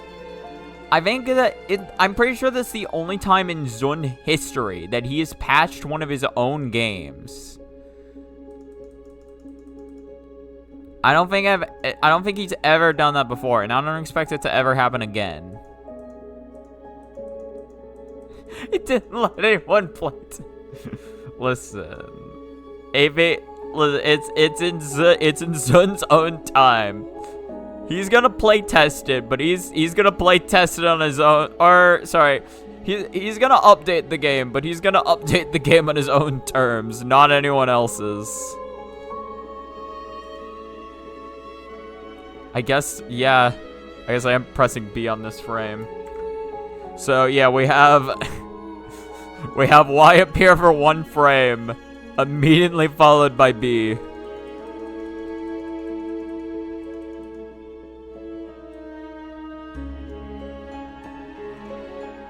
Yeah, then just start going right.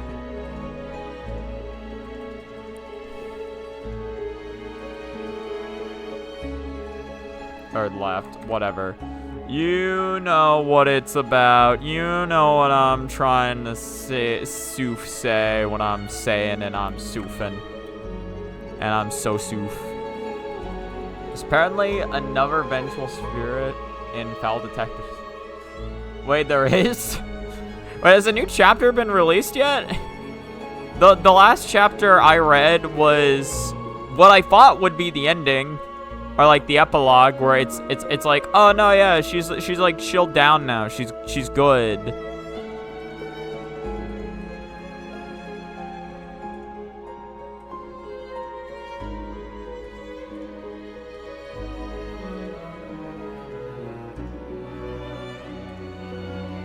It's just like, oh yeah, no, like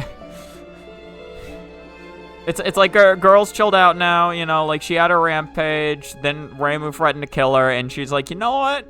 I think I'm good, actually. And then, yeah, and I thought that'd kind of be it, but now, then, you know, somebody was missing out on all the fun, and she has decided that she wants to be a part of the story now, too.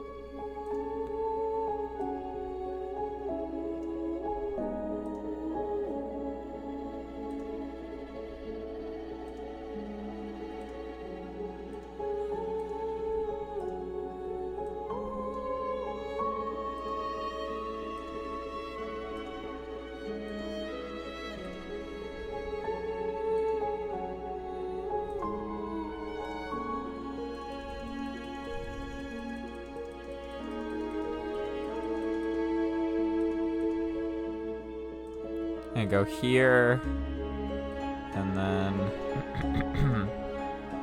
now we just need one right. It's really not important, but I want it.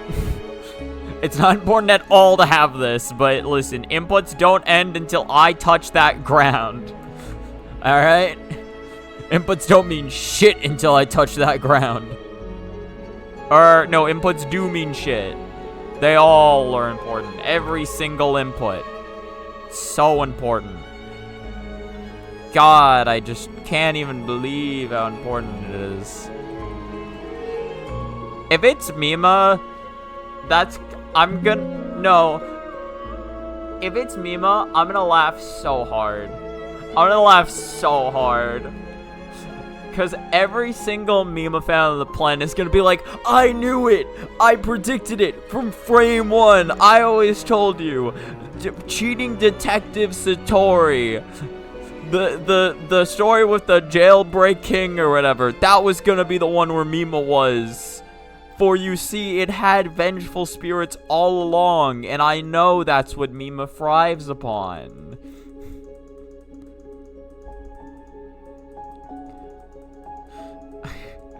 I remember, what was it? just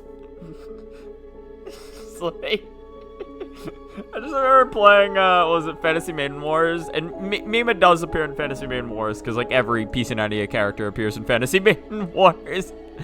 And, was it, Mima's talking to Marissa, and she's like, don't worry, I will come back. Or some shit like that. All I can think of is like, in Touhou 22, the big man himself, Zun, promised me. He was like, listen, I can't get you back in the next game. I already have the entire lineup for that decided upon. Definitely. But next game, for sure, you can be back on the roster. Yeah, honestly. No, like, Toyohime appearing as a boss is, like, one of the last things I expected. And it's so funny that it's not Mima. It's so funny. You get Toyohime to appear as a boss before Mima ever gets to fucking reappear. God. Alright. 41 meter. We're done with this now, by the way. We're done with Bilewater. Relaxing lo-fi jazz by fireplace. Why do I want to be burnt alive? I don't, is the answer. What the fuck? Got my...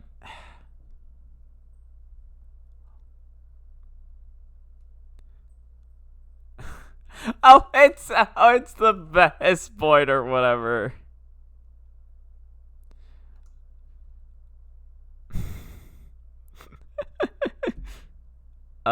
What the fuck do we want to listen to? Part 1 of question mark.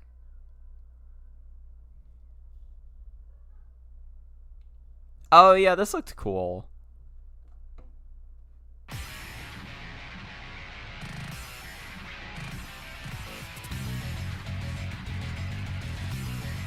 No, yeah, I definitely saw her and I was like, I lost my shit. I think everyone collectively lost their shit when they saw Toyohime on their screen. There is a 41-meter gap. I think what's even funnier about it to me was that, because again, this is offline when I was doing this shit. I just remember, like, I was playing stage 5. I didn't really know where I was, and I wasn't really caring or paying that much attention. I was just kind of going for the motions of playing the stage. And then eventually I get to the end of the stage, and there's that long pause of no enemies. And I see the Earth. You see the Earth come into view, and I'm like, wait a minute, are we on the moon? And I was like, wait, is this a Sea of Tranquility? And then I, like I saw it was water. I was like, okay. I was like, is this the moon? Was my first realization. My second realization was, wait, is this a Sea of Tranquility? And then my third realization was that Toyohime was on my screen. It's like, what the fuck? I didn't even know we were on the moon until, like, just 1 second ago. What the fuck do you mean? There is a 41-meter gap, which would be hard to get through if we didn't already know about the up B boost. Perform a full hop near the edge of the platform and start holding upright.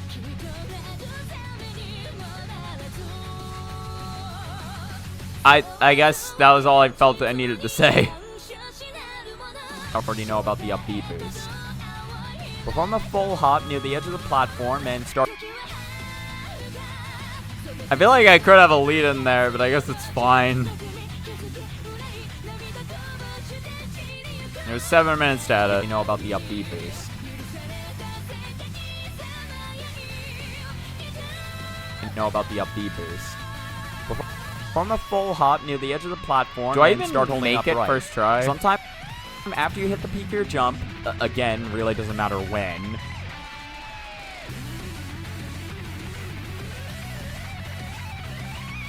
You know about the up B boost.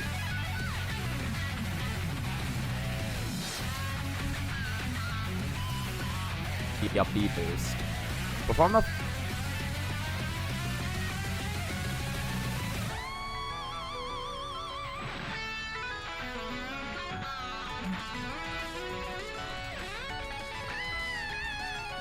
You know about the up B boost.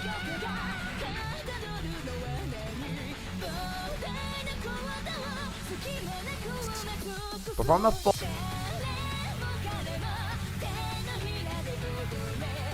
Okay, what I need to do is...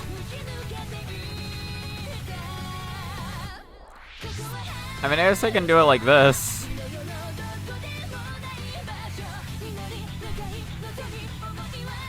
When do I need this to happen? The boost. Perform a full... It's like 36 seconds.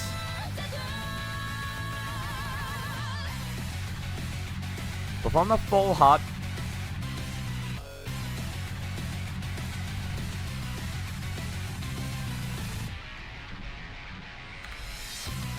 Hold on. Before I hit enter. What about 88? What about 85? Look at this. Perform a full hop.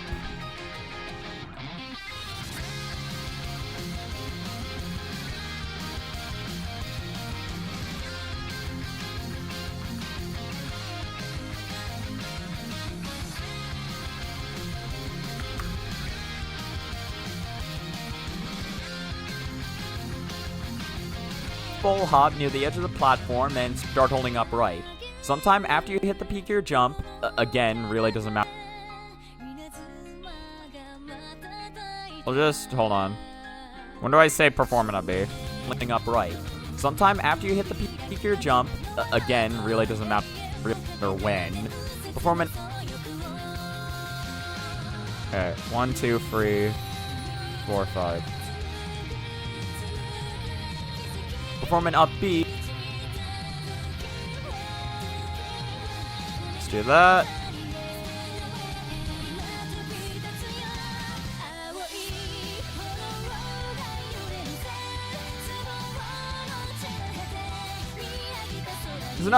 This is pretty good, like, you know, like, final sprint type music. Well, okay, we'll keep this going until even if it becomes 2 hours, we'll keep this going until I've gotten all the footage cut. No need for button notations this time around. I'll probably do that, like, either later today or Sunday. And then Monday will be all about the fucker jump. B and immediately cancel over and up there.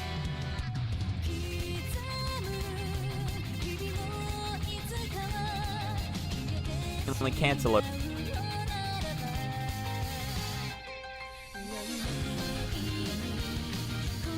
Immediately cancel. Like here? Immediately cancel it here? And immediately. Like right here?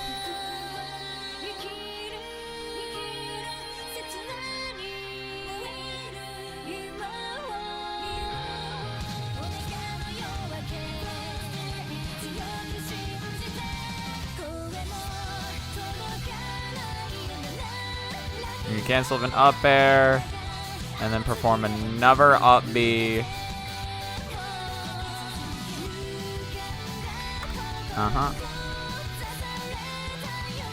Cancel over an up air. Immediately afterwards, perform another. To be like here. Afterwards, perform. It's like mid 48. Words performing. I think it is straight up like the middle of 48. It's performing a little over the mid. It's performing up. It's like it's almost peak. Almost peak. Perform another up. Perform another up. Like here.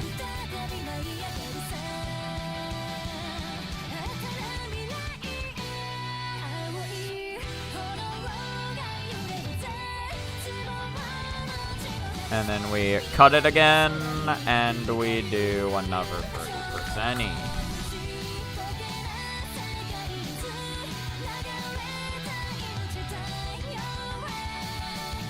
We will cancel with a second up air.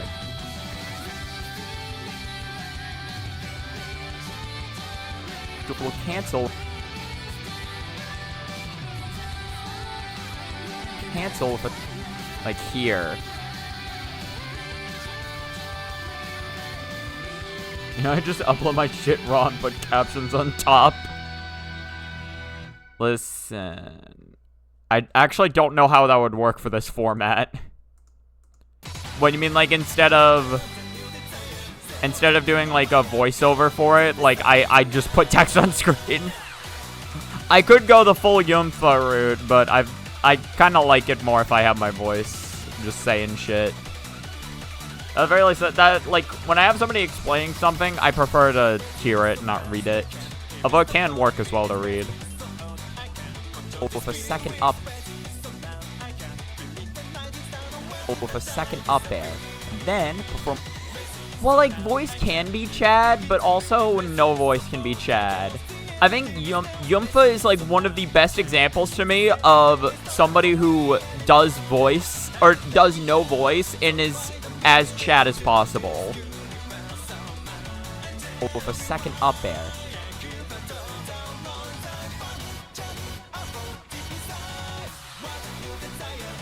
With the second up air. And then, from...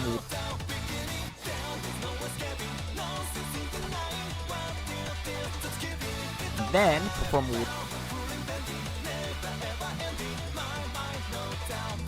one more up.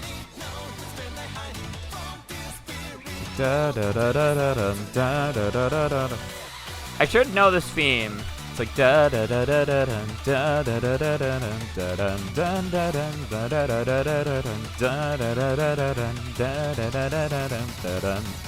da. I genuinely cannot tie this to a character though. Well, I mean, like the reason you wouldn't like explain your replays just because it takes forever to do. Like if I wouldn't, like, again, I've been wanting to properly explain how to do this shit. I realize I'm a dumbass. Okay, 553. Oh wait, no. From one. Like, in order to properly explain the shit, I had to script write this. From one. I had to script write this, I had to record it, and now. Like, I had to record myself reading that shit. Okay. Hold on, I'm gonna type this in the chat just so I don't forget. 55, 53, 04. Because I realized I messed up. I realized I messed up. But like, it's a lot of effort to explain like what you're supposed to do. Especially when you start like trying to think about it and really think like, okay, what does that mean to like do this shit correctly? It becomes super annoying.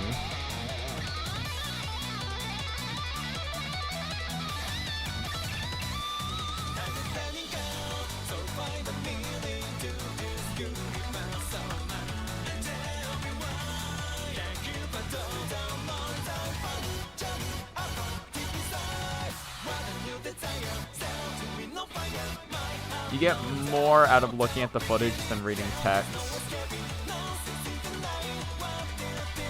Yeah, because like, you get to actually see the stuff they're saying put into use as they're doing it, right? So like, if somebody explains something, like, not only do you get the explanation on it, but you get to see it, like, the effect they're explaining in real time. Okay. 55304.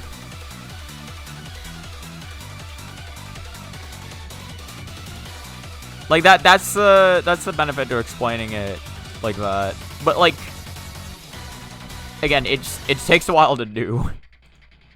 I know Blue Hawk and I has like some explanation videos on like how to play Looney for I think 6 and 7 at this point. And I imagine those took forever to make. Probably not as long as this has taken me, but that's because Blue Hawk and I is somebody who's actually like talented at what they do. Or, like, more talented than me, which is not a high bar. I'm slow as fuck. I've been working on this shit for 6 months now, and that's not even an exaggeration. I've genuinely been working on this shit for, like, 5-6 months. Ever since I decided I wanted to start script writing this. Oh, this is Sage. I know you.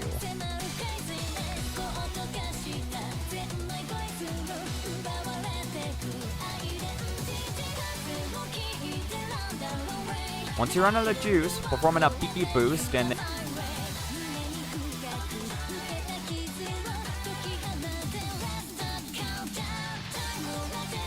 I forgot to mention... Wait, did I mention to cancel if one final up air?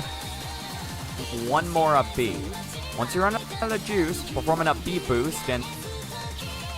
I can just say in the text... I'll put text on screen and say that I'm a dumbass. It's fine. I feel like I can't say anything more interesting than go here and go there. Well, like, the thing is, like, that's good enough. Like, if you're explaining how you dodge a pattern, for a lot of people, that is invaluable information. Like, explaining your thought process of where you want to go. Like, you were just explaining basic things like, this is how you do this pattern, or even explaining something as simple as, this is what I am looking for whenever I'm trying to dodge this pattern. Like, explaining the thought behind your movements is such an important thing. It's the important distinction between uploading a replay file and making an explanation over your replay file. When you explain how you approach something, that changes how the person is looking at the footage. Because there's a lot of times where I see somebody, like, do something, and this happened here as well. Like, when I saw footage of people playing these levels, I didn't fully understand what they were doing or why they were doing it sometimes. And same thing with certain Touhou players when I look at their footage. Like, I look at certain Touhou players' footage, and I'm like, there are times where I'm not sure why they're doing what they're doing. It might be important, but I don't know. But when you hear a breakdown or an explanation, it puts it all into perspective. Like, you get to hear the person's thoughts on it and be like, okay, that's why they're doing this here. You worked on your thing for 2 months? I forget, wait, did you also upload an explanation of something? In any case, that took infinitely less time than it did, then fine.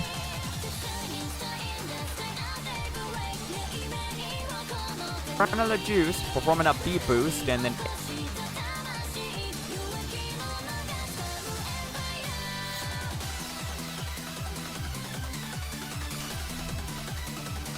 In any case... I guess just redo, it doesn't really matter.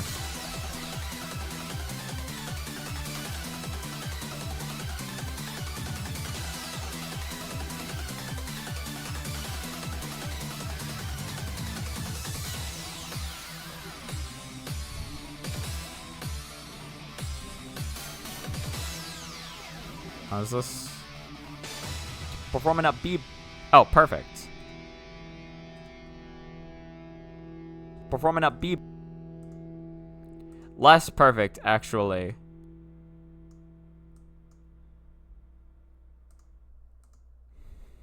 Because I realize this is going to be at full speed.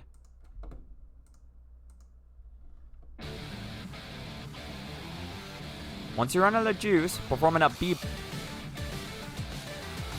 I mean, it might work.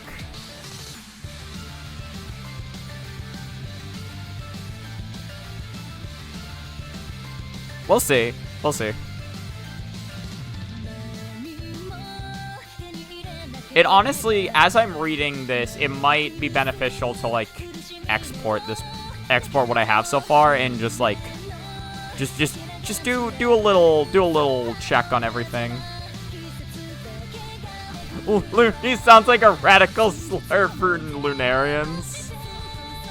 Kinda. Whenever I hear loony, all I think of is Loony Lupin, but I love saying loony to refer to lunatic because I don't know why. There's just something very fun about saying loony to me. It's like whenever I play on loony.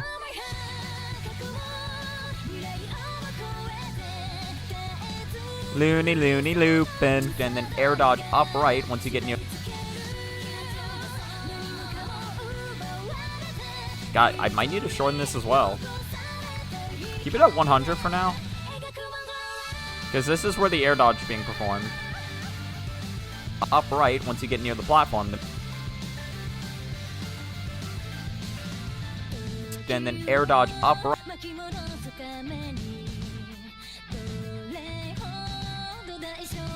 And air dodge up. Air dodge.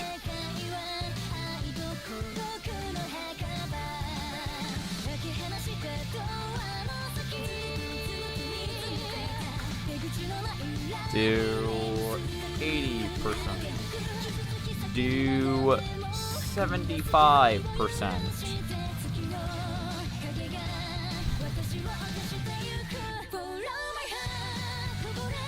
Say something like follow my heart. Follow my heart. Right, once you get near the platform to make it.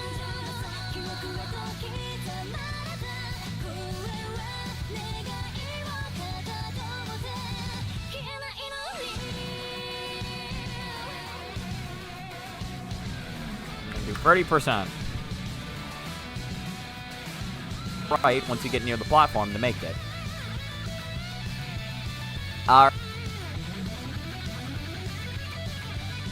I'll probably want to cut that in a bit, but that's fine.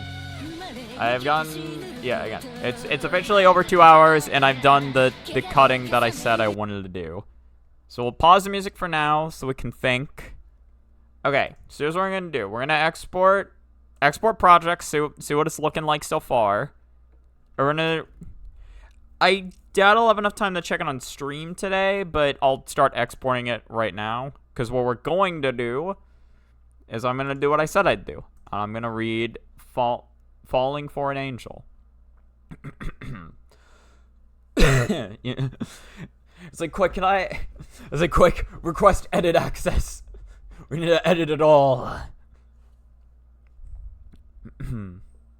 Alright, here we go. This, again, we'll see how much we can read.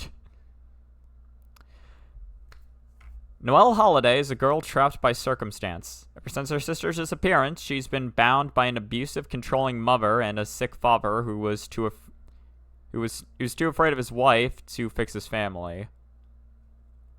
Yeah, it seems about right. Having so little freedom in her life, she lacks the courage and confidence to stand up for herself, since she'd rather appease... You know what I should do? We should play Deltarune music. Deltarune OST.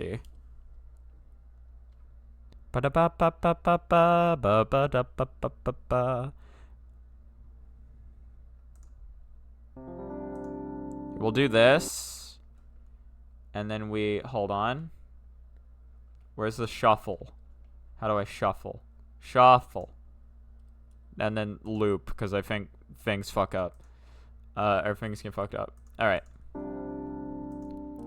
Well, holidays... wait. It's like from the top.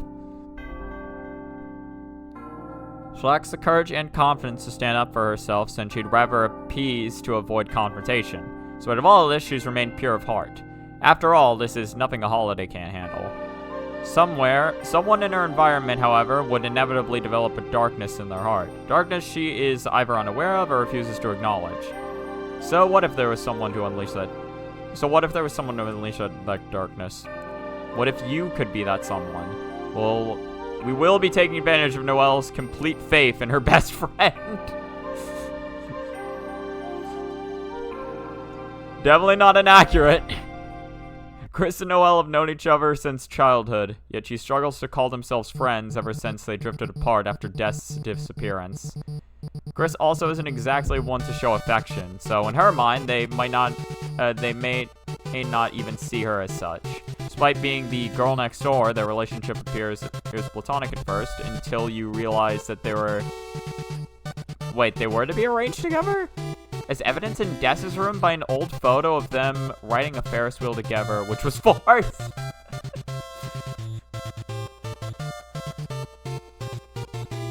Who was it forced by?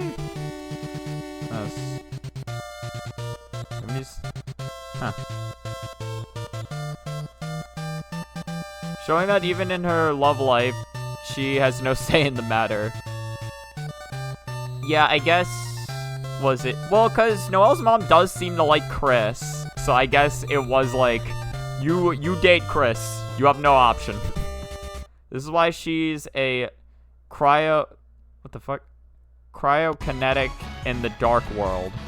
Her powers represent her lack of freedom and eventual detachment. She can only become stronger by breaking bonds and disassociating from her actions. Only then will she learn the true meaning of love. Normally, it's impossible to truly kill enemies. Even if you fully deplete their HP, they simply run away. Unless, of course, you happen to finish them off with Noelle's Ice Shock spell. In which case, the game states that Noelle became stronger, as if only she matters. Their frozen corpses persist in the overworld as a permanent reminder of your actions. After extinguishing a room, and after certain cutscenes, an ominous jingle will play. That is, the ring of heaven's call to the girl who snows. Is that what that's called? That is why the angel makes its cry. Chris and Noelle's status go from being full of character and personality to becoming matter-of-fact, as if they're not even being seen as people anymore, but rather just strings of code to be toyed with. Because how else would you be able to go through with this route to begin with? As long as it's not real, you wouldn't feel any guilt, right? I mean, I don't know. You know, typical Friday night, I'm always just going around killing everybody on the streets with magical ice spells. It's definitely me. It's me for real, for real. The traffic and Addisons are gone, except for one. Susie and Ralph say don't get to eat.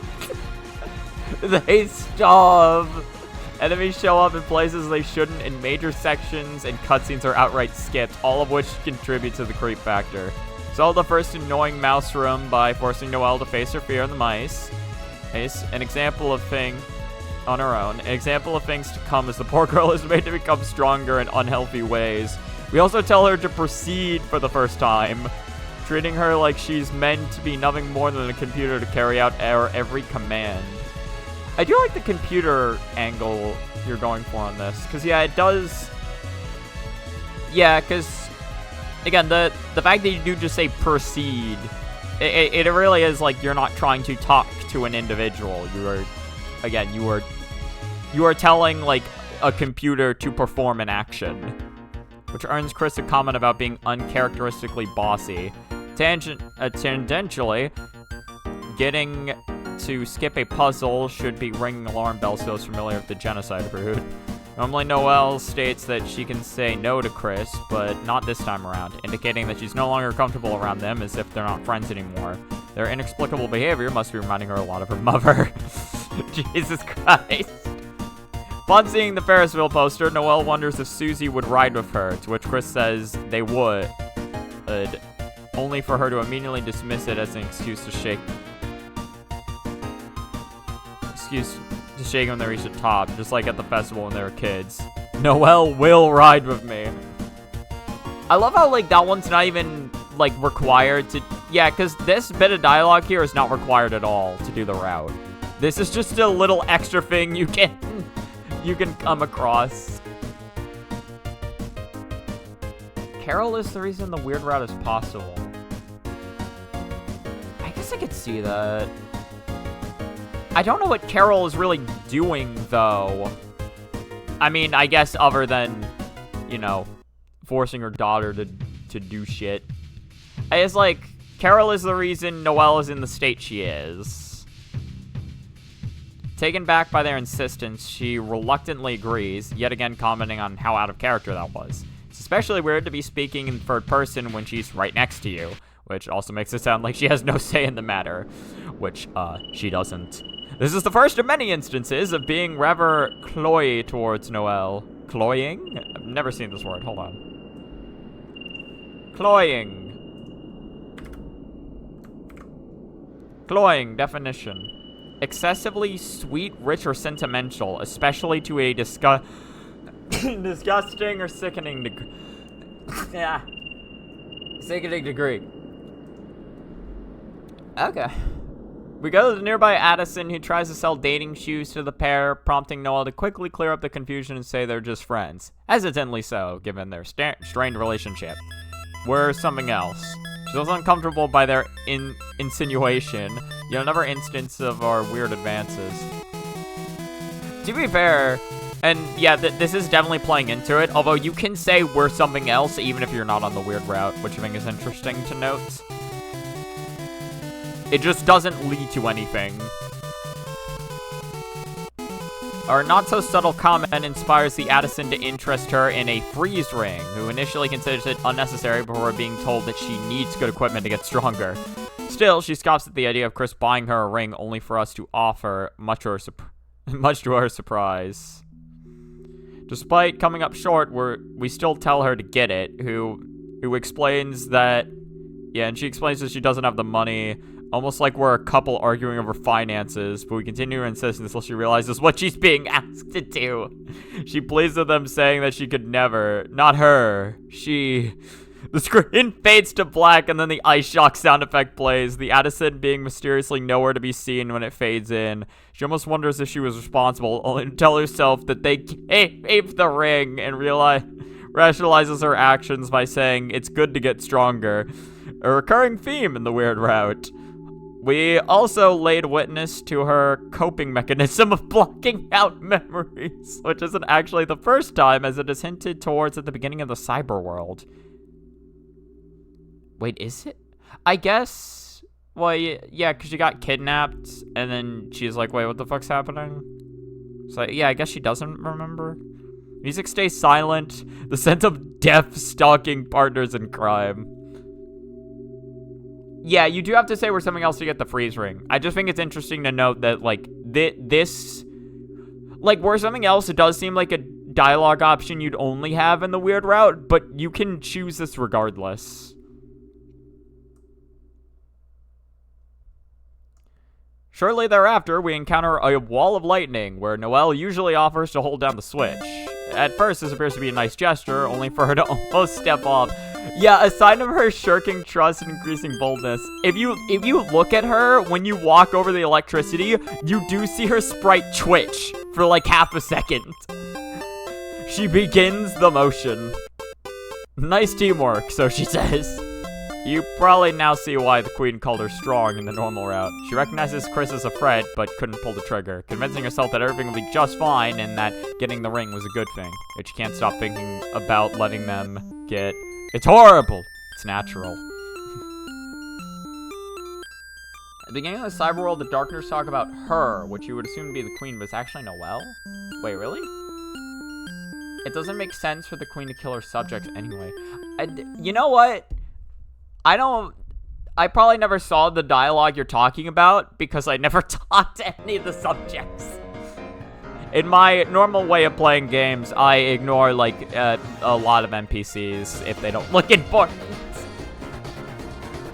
She's shocked to hear a reply, but quickly writes it off as having said it out loud. Noelle is the only character whom we let know of her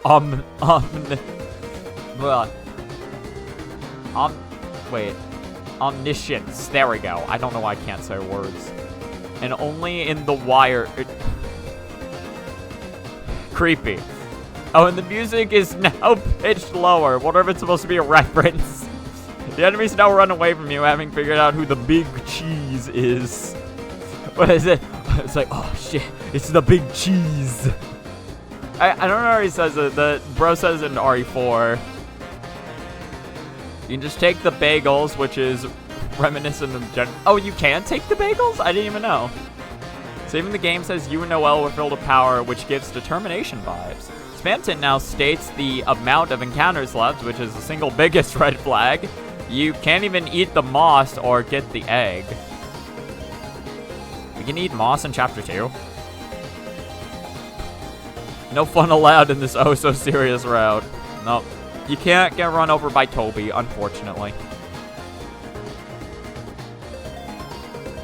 In the second annoying mouse room, we force Noelle into a life or death situation by backing her up against a wall of lightning. all the while urging her to proceed, which looks disturbingly a lot like violating her personal space. I don't think it looks a lot like violating her personal space. I think it just is. Upon finally yielding, she magically solves the puzzle, dissociating in the process. She then tells herself that Chris wasn't trying to hurt her and that they were making her stronger, which is the kind of response you'd expect from a victim of manipulation. In the third annoying mouse room, Noelle offers to solve the puzzle without even requiring Chris's input, showing her loss of willingness to resist or question. She rationalizes her actions, saying that she's becoming stronger now and that she can do things by herself. And as long as she obeys without question, she can do things that she could never do before, being under the illusion that she's making her own choices. Despite not actually acting or thinking of her own accord, a common behavior in victims of manipulation. I forgot the comma, whatever. She gleefully asks if they should go find some more enemies, expressing her eagerness of encouragement, no longer doubting their intentions at this point now that she trusts in them genuinely, having her best interest in mind. Hearing it, like, worded like this really does put it into a whole new perspective of fucked up. Like, obviously it's fucked up, but, like, hearing it explained really does add another layer of depth. I just don't even know where you'd eat the moss to begin with, was my question. I forgot there was moss. I did learn about some Easter eggs, and I probably heard about the moss at some point, but I did not remember that shit at all. Even her battle animations changed to reflect her new personality. Yeah, because initially she's dragged into the battle as if she's not... Oh, wait. No, sorry. No, she's dragged to the battle, she's not even resisting. Yeah, as opposed to normally, where she's, like, spooked. But now she's like, yeah, whatever, I got this. She's wide-eyed like she's afraid of someone or something beyond her comprehension. She barely reacts to taking damage because she's gone numb to the pain. I didn't know that bit. I don't think I've actually seen her take damage. She doesn't cower in fear anymore while defending with her newfound confidence. She's surrounded in a snow globe at the end of every battle, which represents her detachment and isolation. She's a lot like a genocide route player in that sense. In that she disassociates from her actions. She doesn't remember how she got at the ring or solves puzzles, nor can she distinguish between battles. Yeah, there is actually a lot of overlap there, isn't there? It's near the dumpster. Okay. She only closes one of her eyes. There's so many cool details like that that somebody like me just completely misses. Luckily, it doesn't matter because I still love the broad strokes. But I do love getting to learn about those details. I'm just not the person to ever find those out on my own.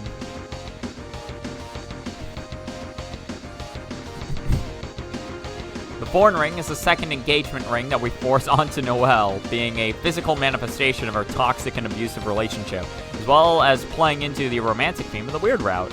If the Freeze Ring is a representation of her detachment, then the Thorn Ring, which puts her into a trance, is of her dissociation. Upon meeting Birdley, the entranced Noelle sees him as yet another enemy to freeze. At this point, we've indoctrinated her into believing that freezing is the sole solution to all her problems, so she doesn't even think to avoid confrontation, smiling even at the thought of freezing. It's a miracle that Birdley can still recognize his friend. Luckily, he manages to snap her out of it. Well, I think it's more of a miracle that she can recognize him, leaving her wide-eyed and speechless. I love the music shift that happens on that scene, where it does so well to show the panic that Noelle is going through the second she realizes that Birdley's there, and that Birdley is about to fucking die if he doesn't leave. When asked to explain themselves, she makes a not-so-convincing attempt at covering their tracks, saying that they're just getting stronger. Birdley is typically not the brightest in the room, but even he recognizes that something is obviously wrong, so he immediately drops the act and makes one last stand against Chris. This, unfortunately, being his finest moment, he really does see her as a friend, and it isn't just a white knight. And isn't... Noelle, upon finally realizing her greatest mistake, tells him to run away from his imminent fate. Yeah, it is weird. This is, like, the one time where Birdley is, like, actually, like, does the right thing, as opposed to just being a dick. Unfortunately, he does not get rewarded for it at all, but... The music sounds like a beating heart, which sure won't be for much longer. Anyway, even if Chris goes down, Noelle can still hear our voice. Yep. Which shows just how much influence we have over her. We tell her to cast her brand new spell with the frank and friendly description of Fatal, only for her to resist by claiming to not know it. But our insistence causes her to grow desperate, begging us to stop until she finally does so reluctantly. The music fades out and there's a dramatic pause. She flies up into the air with vacant eyes, then conjures a powerful snowstorm that encases Birdley in ice. Then there is silence. Unable to accept that she killed her friend, she decides to go home, this being the most extreme example of her dissociation and escapism. Well, luckily Birdley did live, technically, just in a very cold coma. Now, you might be wondering how Chris feels about the Weird Route. Well, you see, he might hate us just a little bit. I do love that even, like, whether you do the normal route or the Weird Route, Chris fucking hates you. Again, I don't know what the fuck Chris's goals are, because, like, he is opposed to you no matter what you do. It's easy to take all the blame yourself and assume that they would have never let this happen if they were the one in control. They must have hated being forced to go through of it, right? Well, as Urim reveals in the next chapter, Sword Roots? Wait, what? Who the fuck is Urim? Oh, right, that voice. Chris did in fact enjoy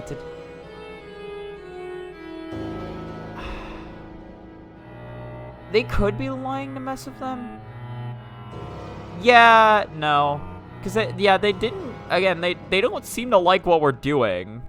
Are they wrong? Not necessarily. Chapter 4's Egram confirms that Chris does have violent tendencies, and being able to draw out their inner demon is what allows us to walk this hidden path. Even if you want to give the benefit of the doubt, they've demonstrated being capable of resisting, and yet at no point did they ever challenge this route, so why?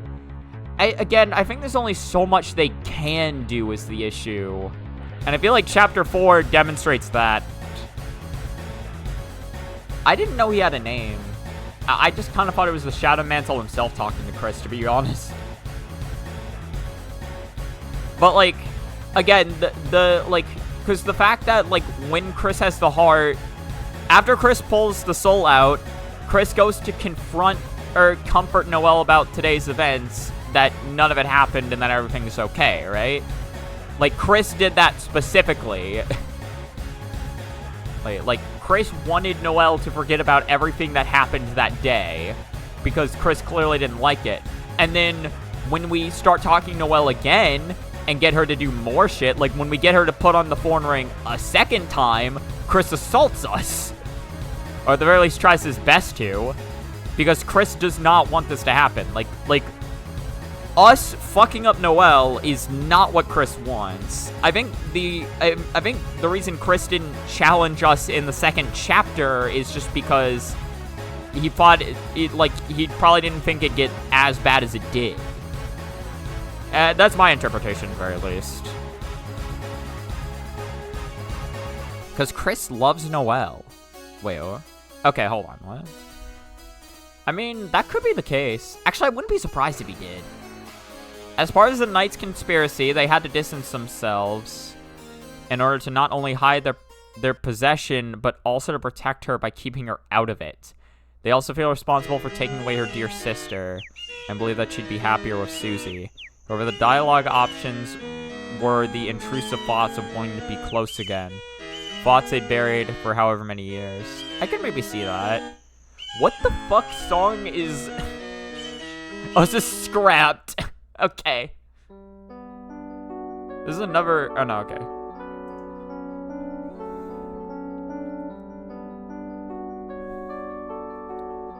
Only to be resurfaced by their newly acquired heart. Chris always had control. I mean, it could be newly acquired. No, because we do pick it. Yeah, so it would be us. Chris always had control. They were just complicit in our plan because not only did they get to indulge in their vice, knowing they could say it wasn't really them, but also got to relive the good old days of scaring Noelle and growing closer together. Plus, she became stronger, so now they won't have to worry about losing her too, right? I could see that perspective. I could see it. Again, like, it's like, again, I think it still ties back to he didn't interfere in the second chapter because he thought it was okay. For the most part. I think the ending did not go like how we wanted.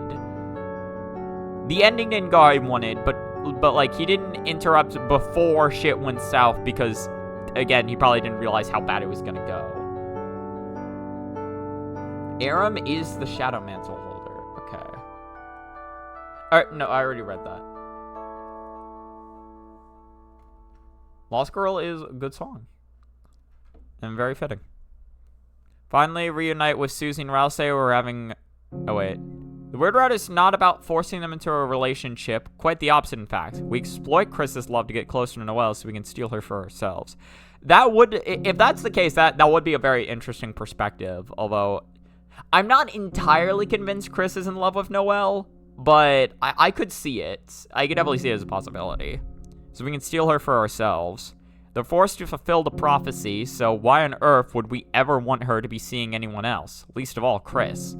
We'd rather break out of her cage and make her become dependent on us so we can gain complete control over her as any abuser naturally would, which is why we're so possessive of Noelle, to the point that we project our desires onto her way too much, showing just how inherently selfish the Weird Rat is. The Weird Rat is nutter. It's nutter butter. Finally, reunite with Susie and Rousey were having fun on their own, oblivious to our nefarious deeds. Though the former does comment on Chris's pained expression, who is clearly upset with hurting their friends. Moving on, the mansion has creepy music playing during the battles, the lore of the stoned darkners, and the roaring is casually dropped, and the boat rides of the queen fight are skipped. Oh, and Susie can heal now, I guess. Awesome. The sequence breaking is disturbing, to say the least. Also, if you look around at all the portraits, you can see Spampton. God, we love Spampton. We eventually reach the door to Noelle's room, where Susie says they should teach her not to get in their way. We do not get to see them engage due to Chris refusing to enter and turn down Rousey's request to close their eyes. Naturally, they're terrified for Noelle and want us nowhere near her. After a while, Susie burst out of the room, leaving Rousey in shock, who was expecting the Ferris wheel scene to take place as intended. She dodges his questions, acting like nothing happened, and insists on going. Yeah, Noelle's probably freaking the fuck out, or at the very least, just way more apathetic than Susie expected. Apparently, she said it's all just a dream, which improved her mood, hinting towards a troubled conversation. Yet the only thing we know for sure is that they did not get to ride together, which will cease development of their relationship. The utter lack of information is terrifying. What the hell happened inside? We may never know. On the bridge, Queen says that Noelle has awakened too much and should sleep away into a darker, darker dream. Basically saying that she is not fit to handle the truth and should lean further into her escapism. Hello, Alice. How you doing? Because at the end, I'm reading a thing. Bam wrote. The fuck is Netto Rare? Is that a word?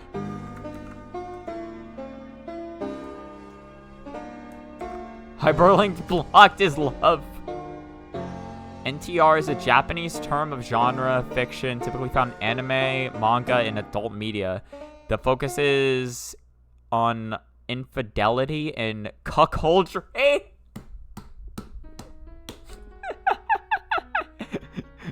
The word literally translates to be taken off, or more specifically, to have your partner taken away. Oh, God. I mean, you're not wrong.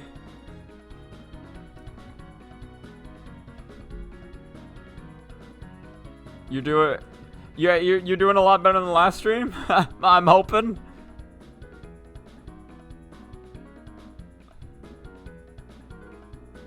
Eventually, wait. Where the fuck? Our sealing of the fountain is unfortunately interrupted by Spampton, who calls out Chris for making love with her. Oh yeah, we're making, right, I remember. You and that Ho Chi Mama are making hyperlinked blocked. I guess that would make more sense. I just assumed he'd like just straight up meant like oh, y'all are fucking, aren't y'all?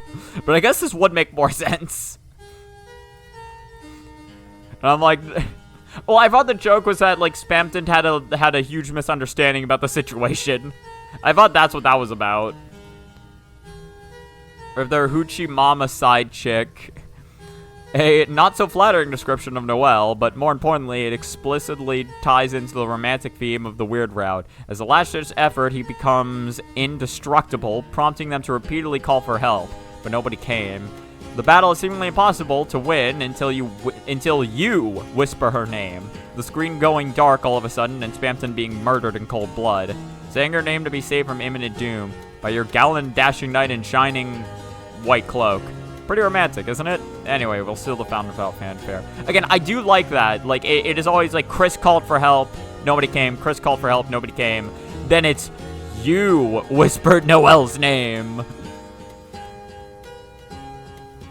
One of the prophecies is love finds its way to the girl. Yeah.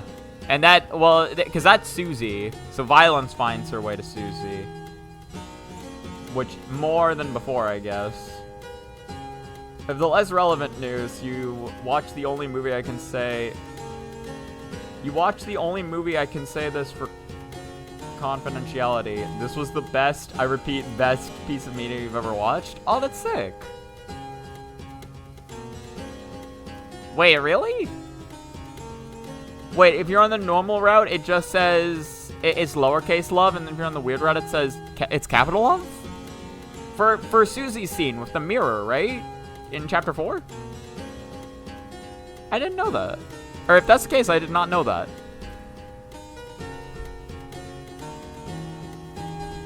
Back in the light world, Noelle has grown confident enough to check for Susie's lack of tail in front of her to prove to herself that it was just a dream. Ironically, she turns to the light world for escapism, since the dark world quickly revealed itself to be a nightmare as opposed to a safe space that it originally was. Or than it originally was. It was a fun adventure for the Lightners to bond over together until we came along to crash their little party. Everyone involved being worse off now because of our meddling, and all our selfish desire to project ourselves into the game and its characters. And I'm sure you already knew the price that would come with drinking that sweet, sweet freedom sauce. So it's not like you ever cared to begin with, right? I am curious, yeah, because our intentions are kind of just like whatever.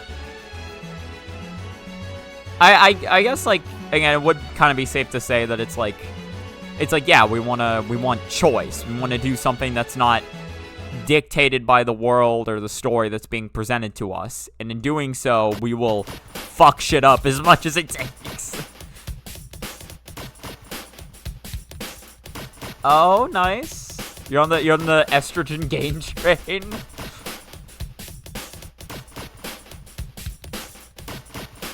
No, it's all uppercase regardless of the route. Okay. So a different scene then is what you're talking about.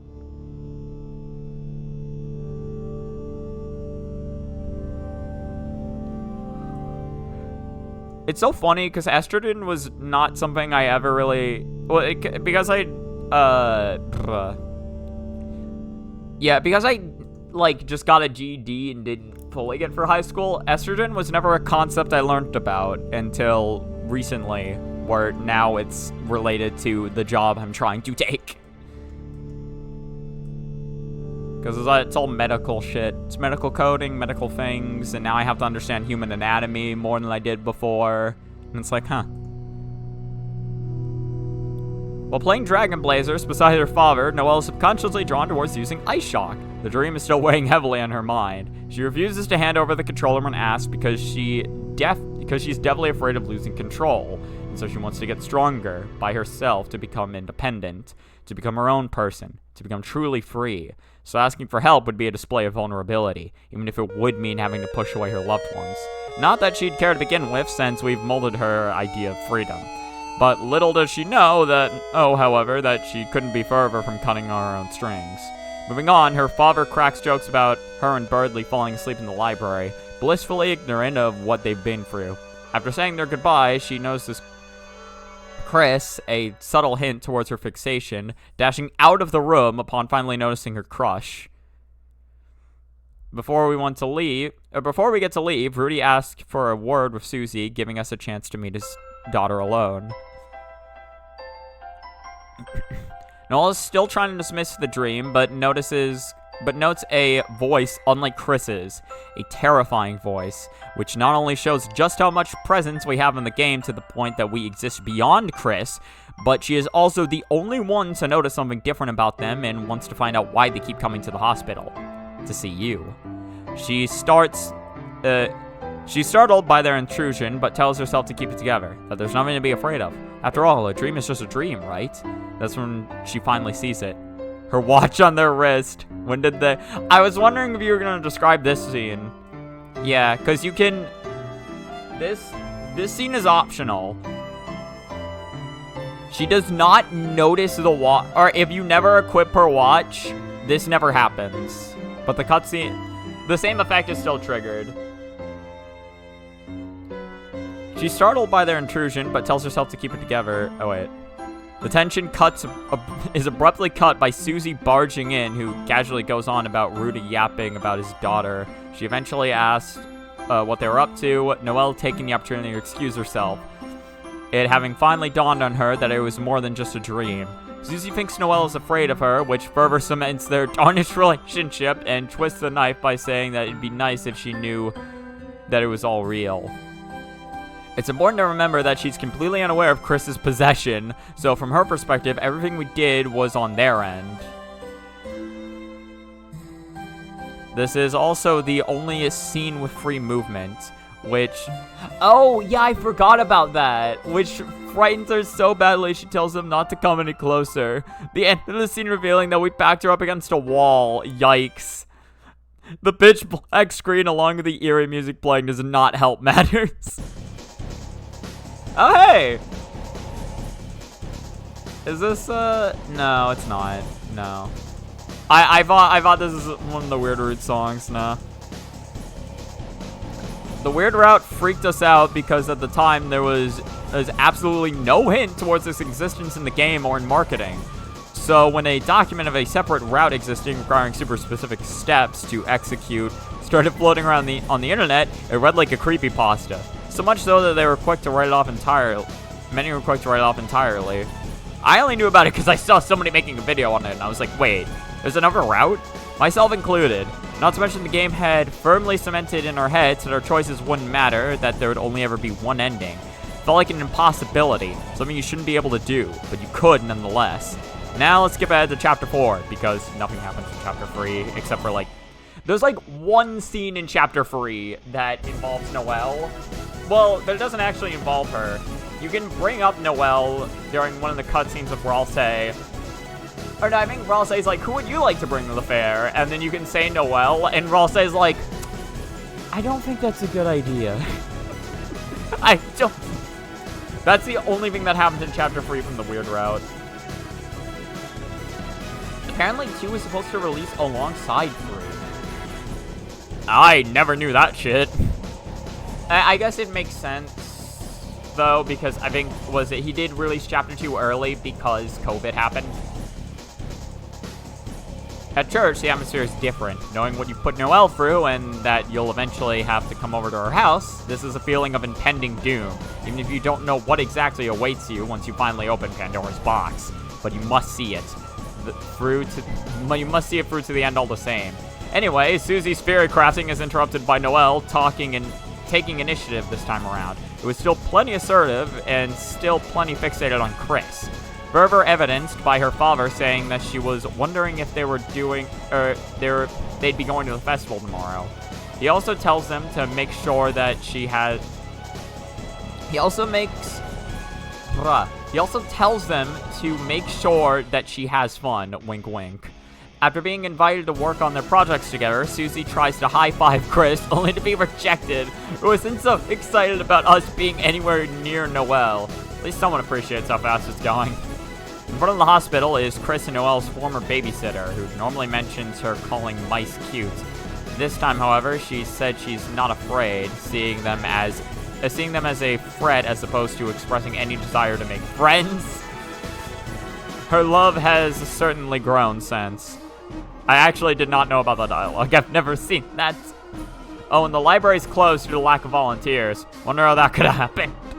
Over at Noelle's, she gets a call from her mother, who's taken notice of her strange behavior, but can't make anything of it at the moment.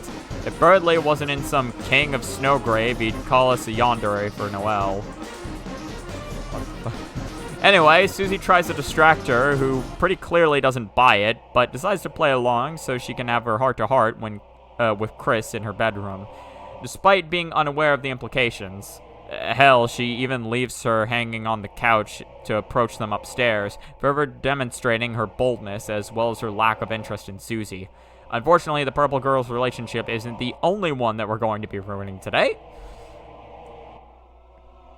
Noelle wants to talk about last night, which is initially worrying since we never got to see what they were up to, so there is already a sense of dread, not helped by the lack of visuals and the same eerie music that played at the hospital yesterday.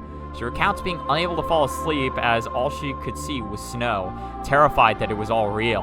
She went out onto the porch to breathe, then felt a hand on her wrist all of a sudden. Luckily, it turned out to be nothing serious, as Chris managed to persuade her that it was all just a prank and that Birdley will be fine.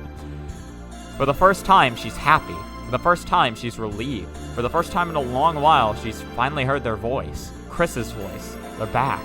They didn't even have to say anything particularly profound, deep, or meaningful. All it took was one small bit of conversation with their real voice for her to start crying. Despite everything that's happened, and despite all they've been through over the years, the wall between them is made of paper.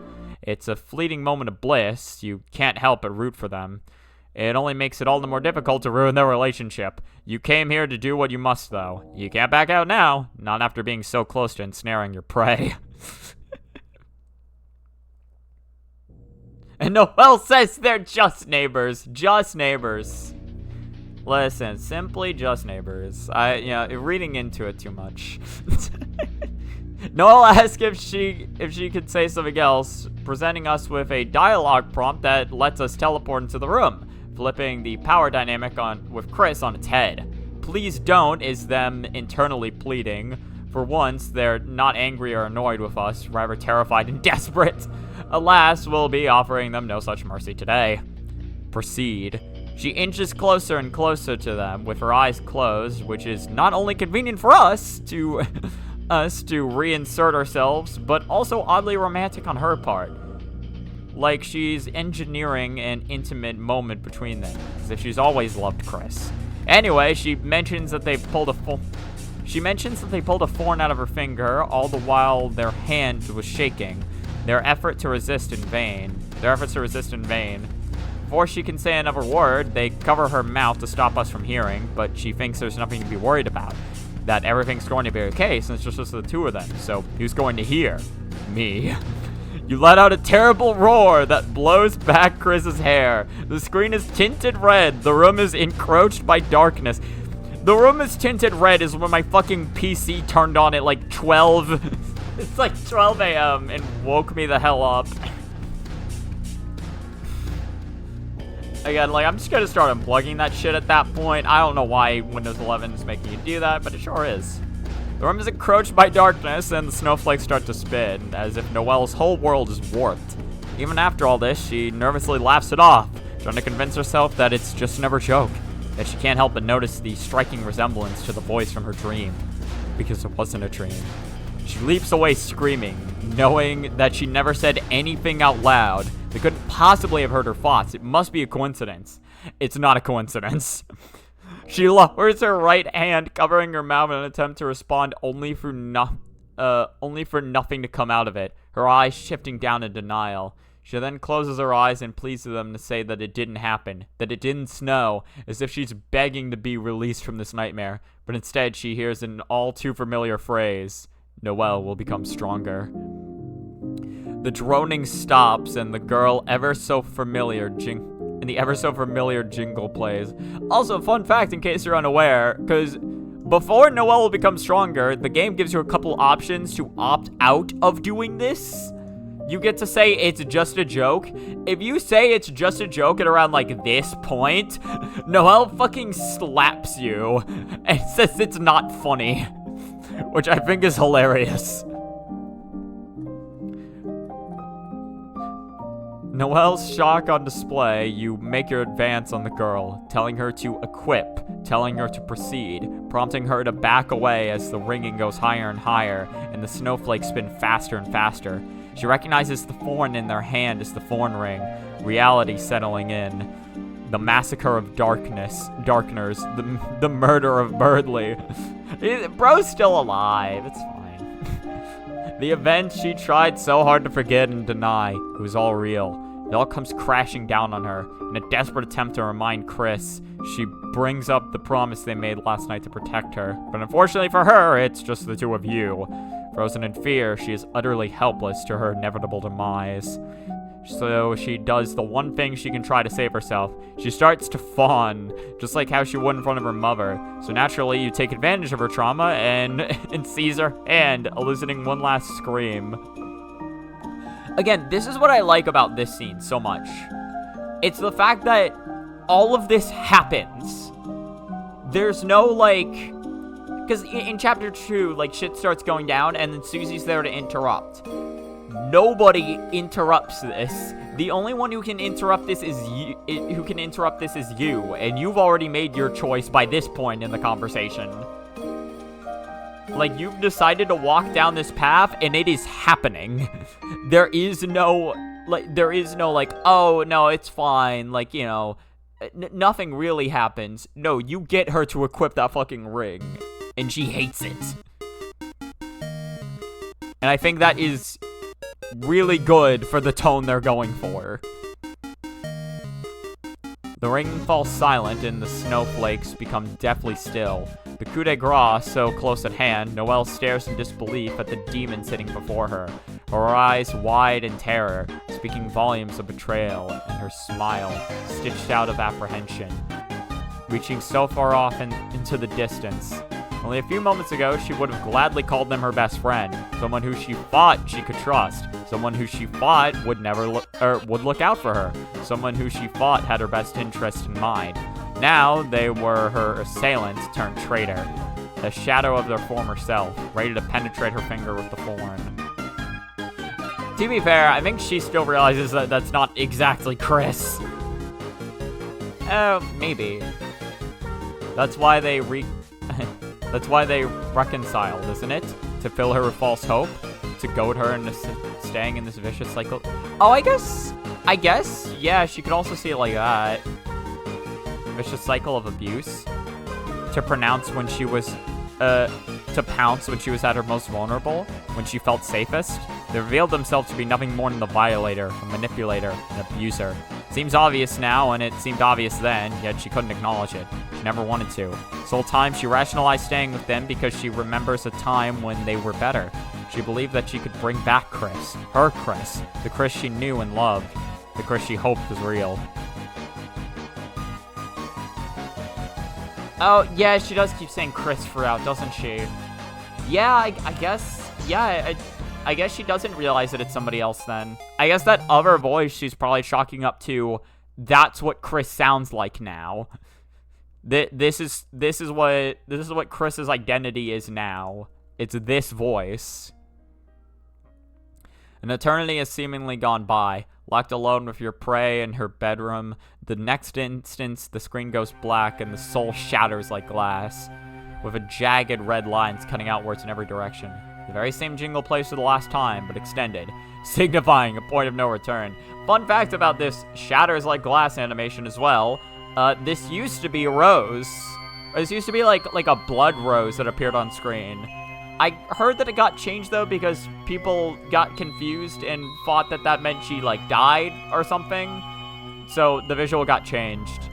If I'm being honest, I kind of like the flower more. The ish whatever. You accept everything that will happen from now on. So let's just get this out of the way. Original animation used to be of a wilting rose, which can be... Oh, yeah, you mentioned it.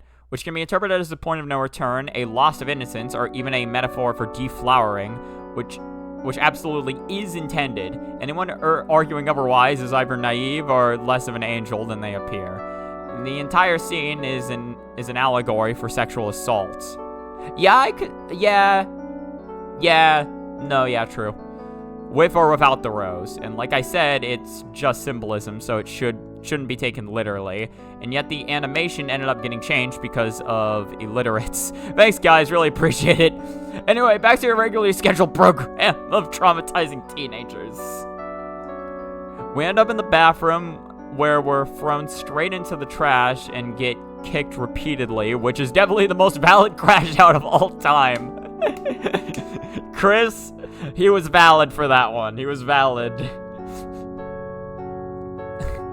In the normal route, we're only seen as an annoyance. Our goals may not always align, but nonetheless, they cooperate since they need us to fulfill the prophecy. Here, however, they absolutely despise us, so much so that they would have shattered the soul were it not for the Father's intervention. I don't think they would have gone as far as shattering it. They threw us in the trash can for kicking us for a reason. Their self-harming tendencies being on full display. They tried so hard to redeem themselves, only to be taught that they're not allowed out takesies backsies. They condemned the weird route so they'd feel immense guilt for the events that have transpired. They got her sister lost, and now they fail to protect her. They were taking out their anger on themselves too, you know. I could see that. Oh wait, you're at 10 HP afterwards? Wait, I didn't know that. Wait, hold on. You actually take damage? I thought you were... I never looked at the health. I never looked at the health before saving. Oh my god. Okay, that's really good. I had no clue. To be clear, Chris never had any intentions of putting back on the thorn ring since they took it from Noelle last night. Oh no, they definitely did not. They wanted Noelle out of that shit and put us away in a box, not knowing that we'd vent because... But we were still able to harness their intrusive thoughts of doing so since they decided to keep it. Oh yeah, I guess Chris did keep it on them, huh? Suggesting that they were conflicted in retrieving it because, like I said earlier, deep down a part of them still wants her to be theirs, which is why they don't resist. Too bad, though. So your girl is now ours.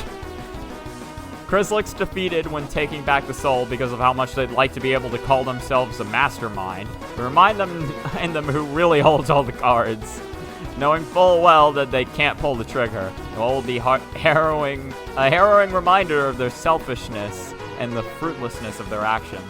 We never get to see her again for the rest of the chapter. The weight of her unknown fate looming over our shoulders throughout. Yeah, why did they keep the thorn ring, actually? I never thought about that. I don't know. It was just like, oh, we have the thorn ring on us now. Like, in my head, I'm like, oh yeah, I guess we kept that, but no, like, Chris had plenty of opportunities to chuck that shit in the bin when we weren't playing. It's important to remember that we're also hurting Susie, who's jealous that Noelle left her behind on the couch and hung out with Chris instead in her bedroom, and thinks that they were making fun of her behind her back, as implied by her worried expression. When asked what we were talking about, the screen is tinted red. You know, I never thought about this, making fun of her behind her back. That probably is what she's worried about. I assume that Noelle, or that Susie had some idea that we were doing something Noelle, but no, she probably has no clue, actually. Represented with empty dial. I had tinted red, the flow of time stops. We're presented with empty dialogue options. Selecting one returns to normal, neither of them making any comment on whatever just happened, like the world didn't just stop turning. Coupled with the complete lack of information, this is easily one of the most disturbing scenes in the entirety of the Weird Route. It's so good, though. As if it isn't bad enough already. Moving on, she asked if it was about her in a playful manner to hide her envy, only to be told not to bring it up again as they're too ashamed to admit what went on with Noelle. So what on earth was that just now? Well, as indicated by the tint of red and the flow of time being stopped, we made a choice for Noelle. We made a choice for Noelle, which explains the empty option since she's absent. Why was the prompt Noelle's? Well, inside the sanctuary, you're given the opportunity to close your eyes and think of Noelle. And only in the Weird Route, I know this, which is not only romantic, but also... Which is not only romantic, but it also shows that Chris can't stop thinking about it. In the vast ocean of darkness appears a red dot dead center, moving in place like it's living, breathing. Then seemingly from nowhere, you hear a voice slowly thanking you. Suddenly the screen turns bright red and a stabbing sound effect plays. Chilling. So what the heck does the dot represent? I had no clue what that represented. Also, I am curious how that cutscene relates to that being Noelle's dialogue prompt, because I would not have thought that was Noelle's.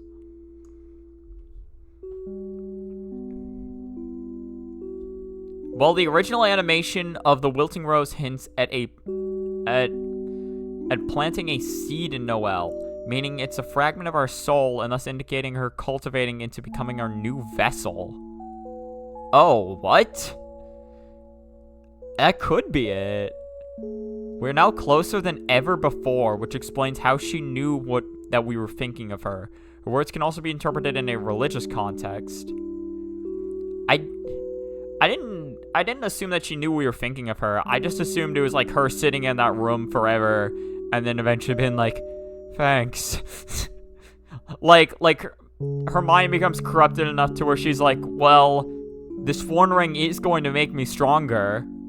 So thanks. Like she was kind of saying that to the open air, like with no context of us like looking over her. As we're now both the angel, and so she is happy to have been chosen as our disciple. Are we the angel? Wait, how are we the angel? I don't remember this. So she's happy to... Love found its way to the girl, and now she must be the one to bear our sins.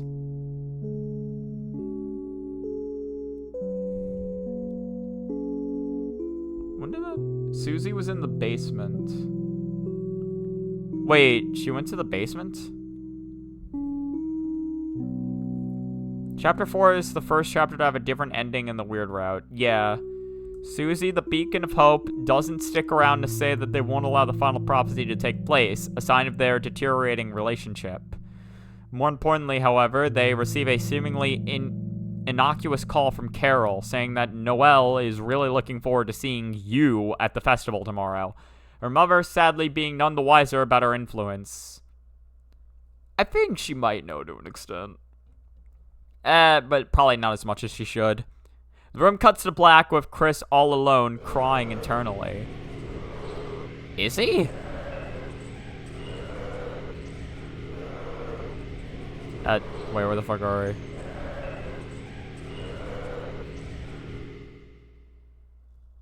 Knowing that there is no longer a hand in all this, before finally being erased from sight. This was the worst day of their life, so far. The last thing we see before the credits roll is the same ominous red dot, but bigger this time around, exhibiting our growing control over Noelle. What was supposed to be an ending of hope became that of despair. Fucking printer. Yeah, I've never thought about that with the red dot. But that, yeah. If it's related to the rose animation, then it definitely would be a seed then, wouldn't it? There are many references towards the player being the angel. In Noelle's house, the angel doll falls on top of the soul, which is the single biggest foreshadowing. I've never even... Oh, wait, no, right. That's the doll that was over us. Right. Yeah, I guess I could be foreshadowing them. In short, the weird route feels awful to play because we commit evil on a personal level by forcing someone else to do our bidding. That's someone being an emotionally vulnerable, absolutely precious cinnamon bun. As well as hurting her by getting closer to her, which is an awfully realistic description of toxic and abusive relationships that some people may unfortunately find all too relatable. Yeah, the way the game's able to depict like that type of toxic relationship is very good. God fucking damn it. Oh, it's because it... What? It left the... Again, why did it leave the playlist? I don't get why it left.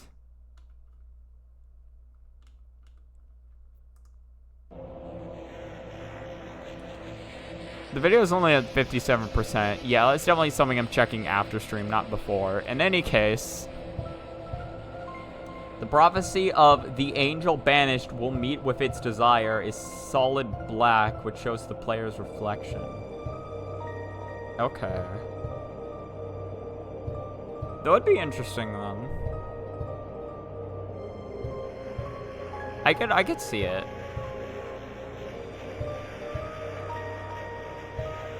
Yet I can't deny that there is a certain satisfaction in said evil being analytical, calculated, planned, and deliberate in its every meticulous step of abuse and manipulation, making you feel like a mastermind, and rightfully so. I do not feel like a mastermind when I play this. I just feel like it's incredibly well-written shit. Deep down, Noelle may have wanted the weird route all along. I kinda doubt it. Whether she knows it or not. I mean, she wanted to break away from her mother. That much is true. I don't think this is her ideal form of wanting that, but technically some of what's happening aligns with her goals. With our power, she could finally get to enjoy the freedom of being able to make her own choices, no longer having to be chained down by a dysfunctional family. Or perhaps she'll recognize the illusion of free will and how worthless it truly is. Because why take fate into her own hands when she could put all her faith in the angel, who surely must have her best interest in mind? Oh, definitely. No, I know what I'm doing over here. Let me just slam around my keyboard a little bit. After all, that's how she was taught to live by her mother. None of this had to happen. Never had to. But of course, she never stood a chance with a possessive mother and a negligent father. Those are many... Wait, Susie is unnerved by seeing a photorealistic human. Wait, when does Susie get to see a photorealistic human? Unless that's us? There are also many references towards Noelle being the angel, which means that in the weird route, both Noelle and the player are the angel, indicating Noelle to be a new vessel. Okay. The sad irony is that Noelle is the likeliest by very fitting music. The sad irony is that... Okay. Noelle is the likeliest person to discover and commit it to the weird route. Everything we just did is exactly what she would have done if she were a layer above. Even though we are victim and abuser, even though we exist in separate realities, we still share that same attachment, the same passion to write entire blogs and essays and make videos on the media we consume, the same desire to quench our insatiable curiosity, to get to know a game inside and out, even if that means having to ruin its world and its characters in the process. You wouldn't be satisfied with just one ending. You want more. You need more. Only then will you be able to meet your desire. That is the true meaning of love. And that, guys, that's what love's all about. Truly. I assume you mean level of violence, but still. And what better way to express your love than to be obsessed with just one character, feeding her every single kill and choosing every single dialogue option relating to her as if you were a dating sim. Kinda true, actually. Like your world revolves around her. It's no wonder why the weird route is non-existent outside of her, and why we have to grow closer together to the point that we'll quite literally end up becoming Noelle.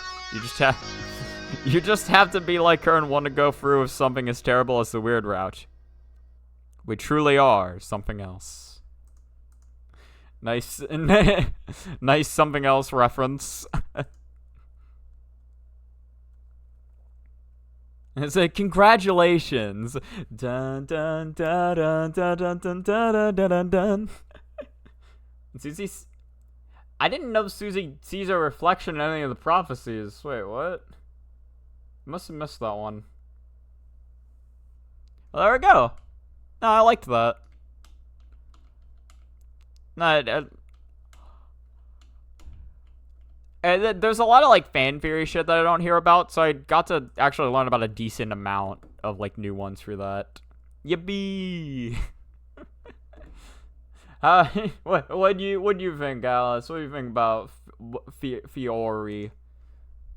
Guy Fiore.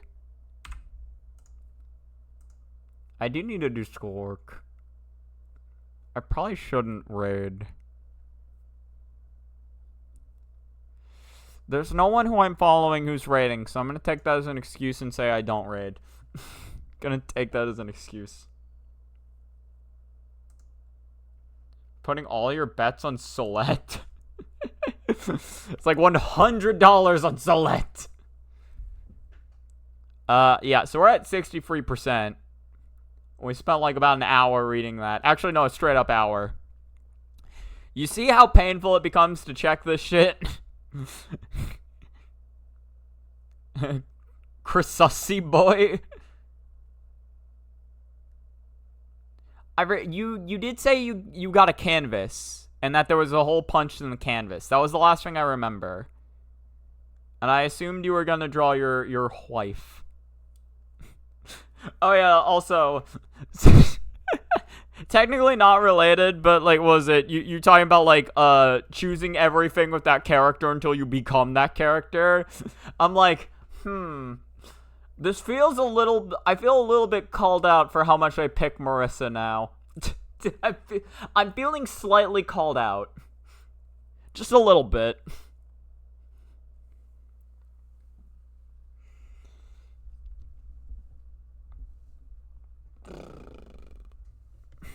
I am a Marissa Min.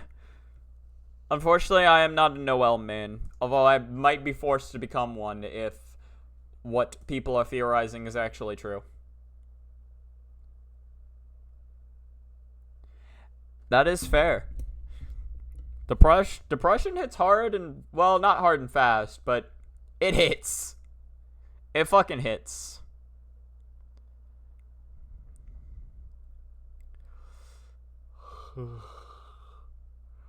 Yo, I don't know.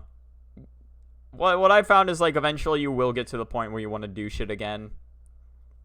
It just takes a little bit.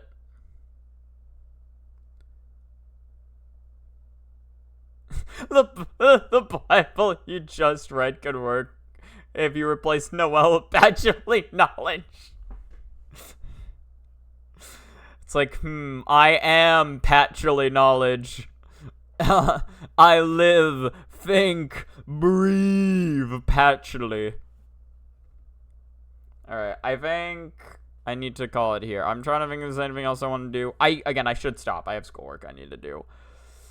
This was a good 3-hour sesh, though. Very glad I read that. And I made editing progress. So we're getting it.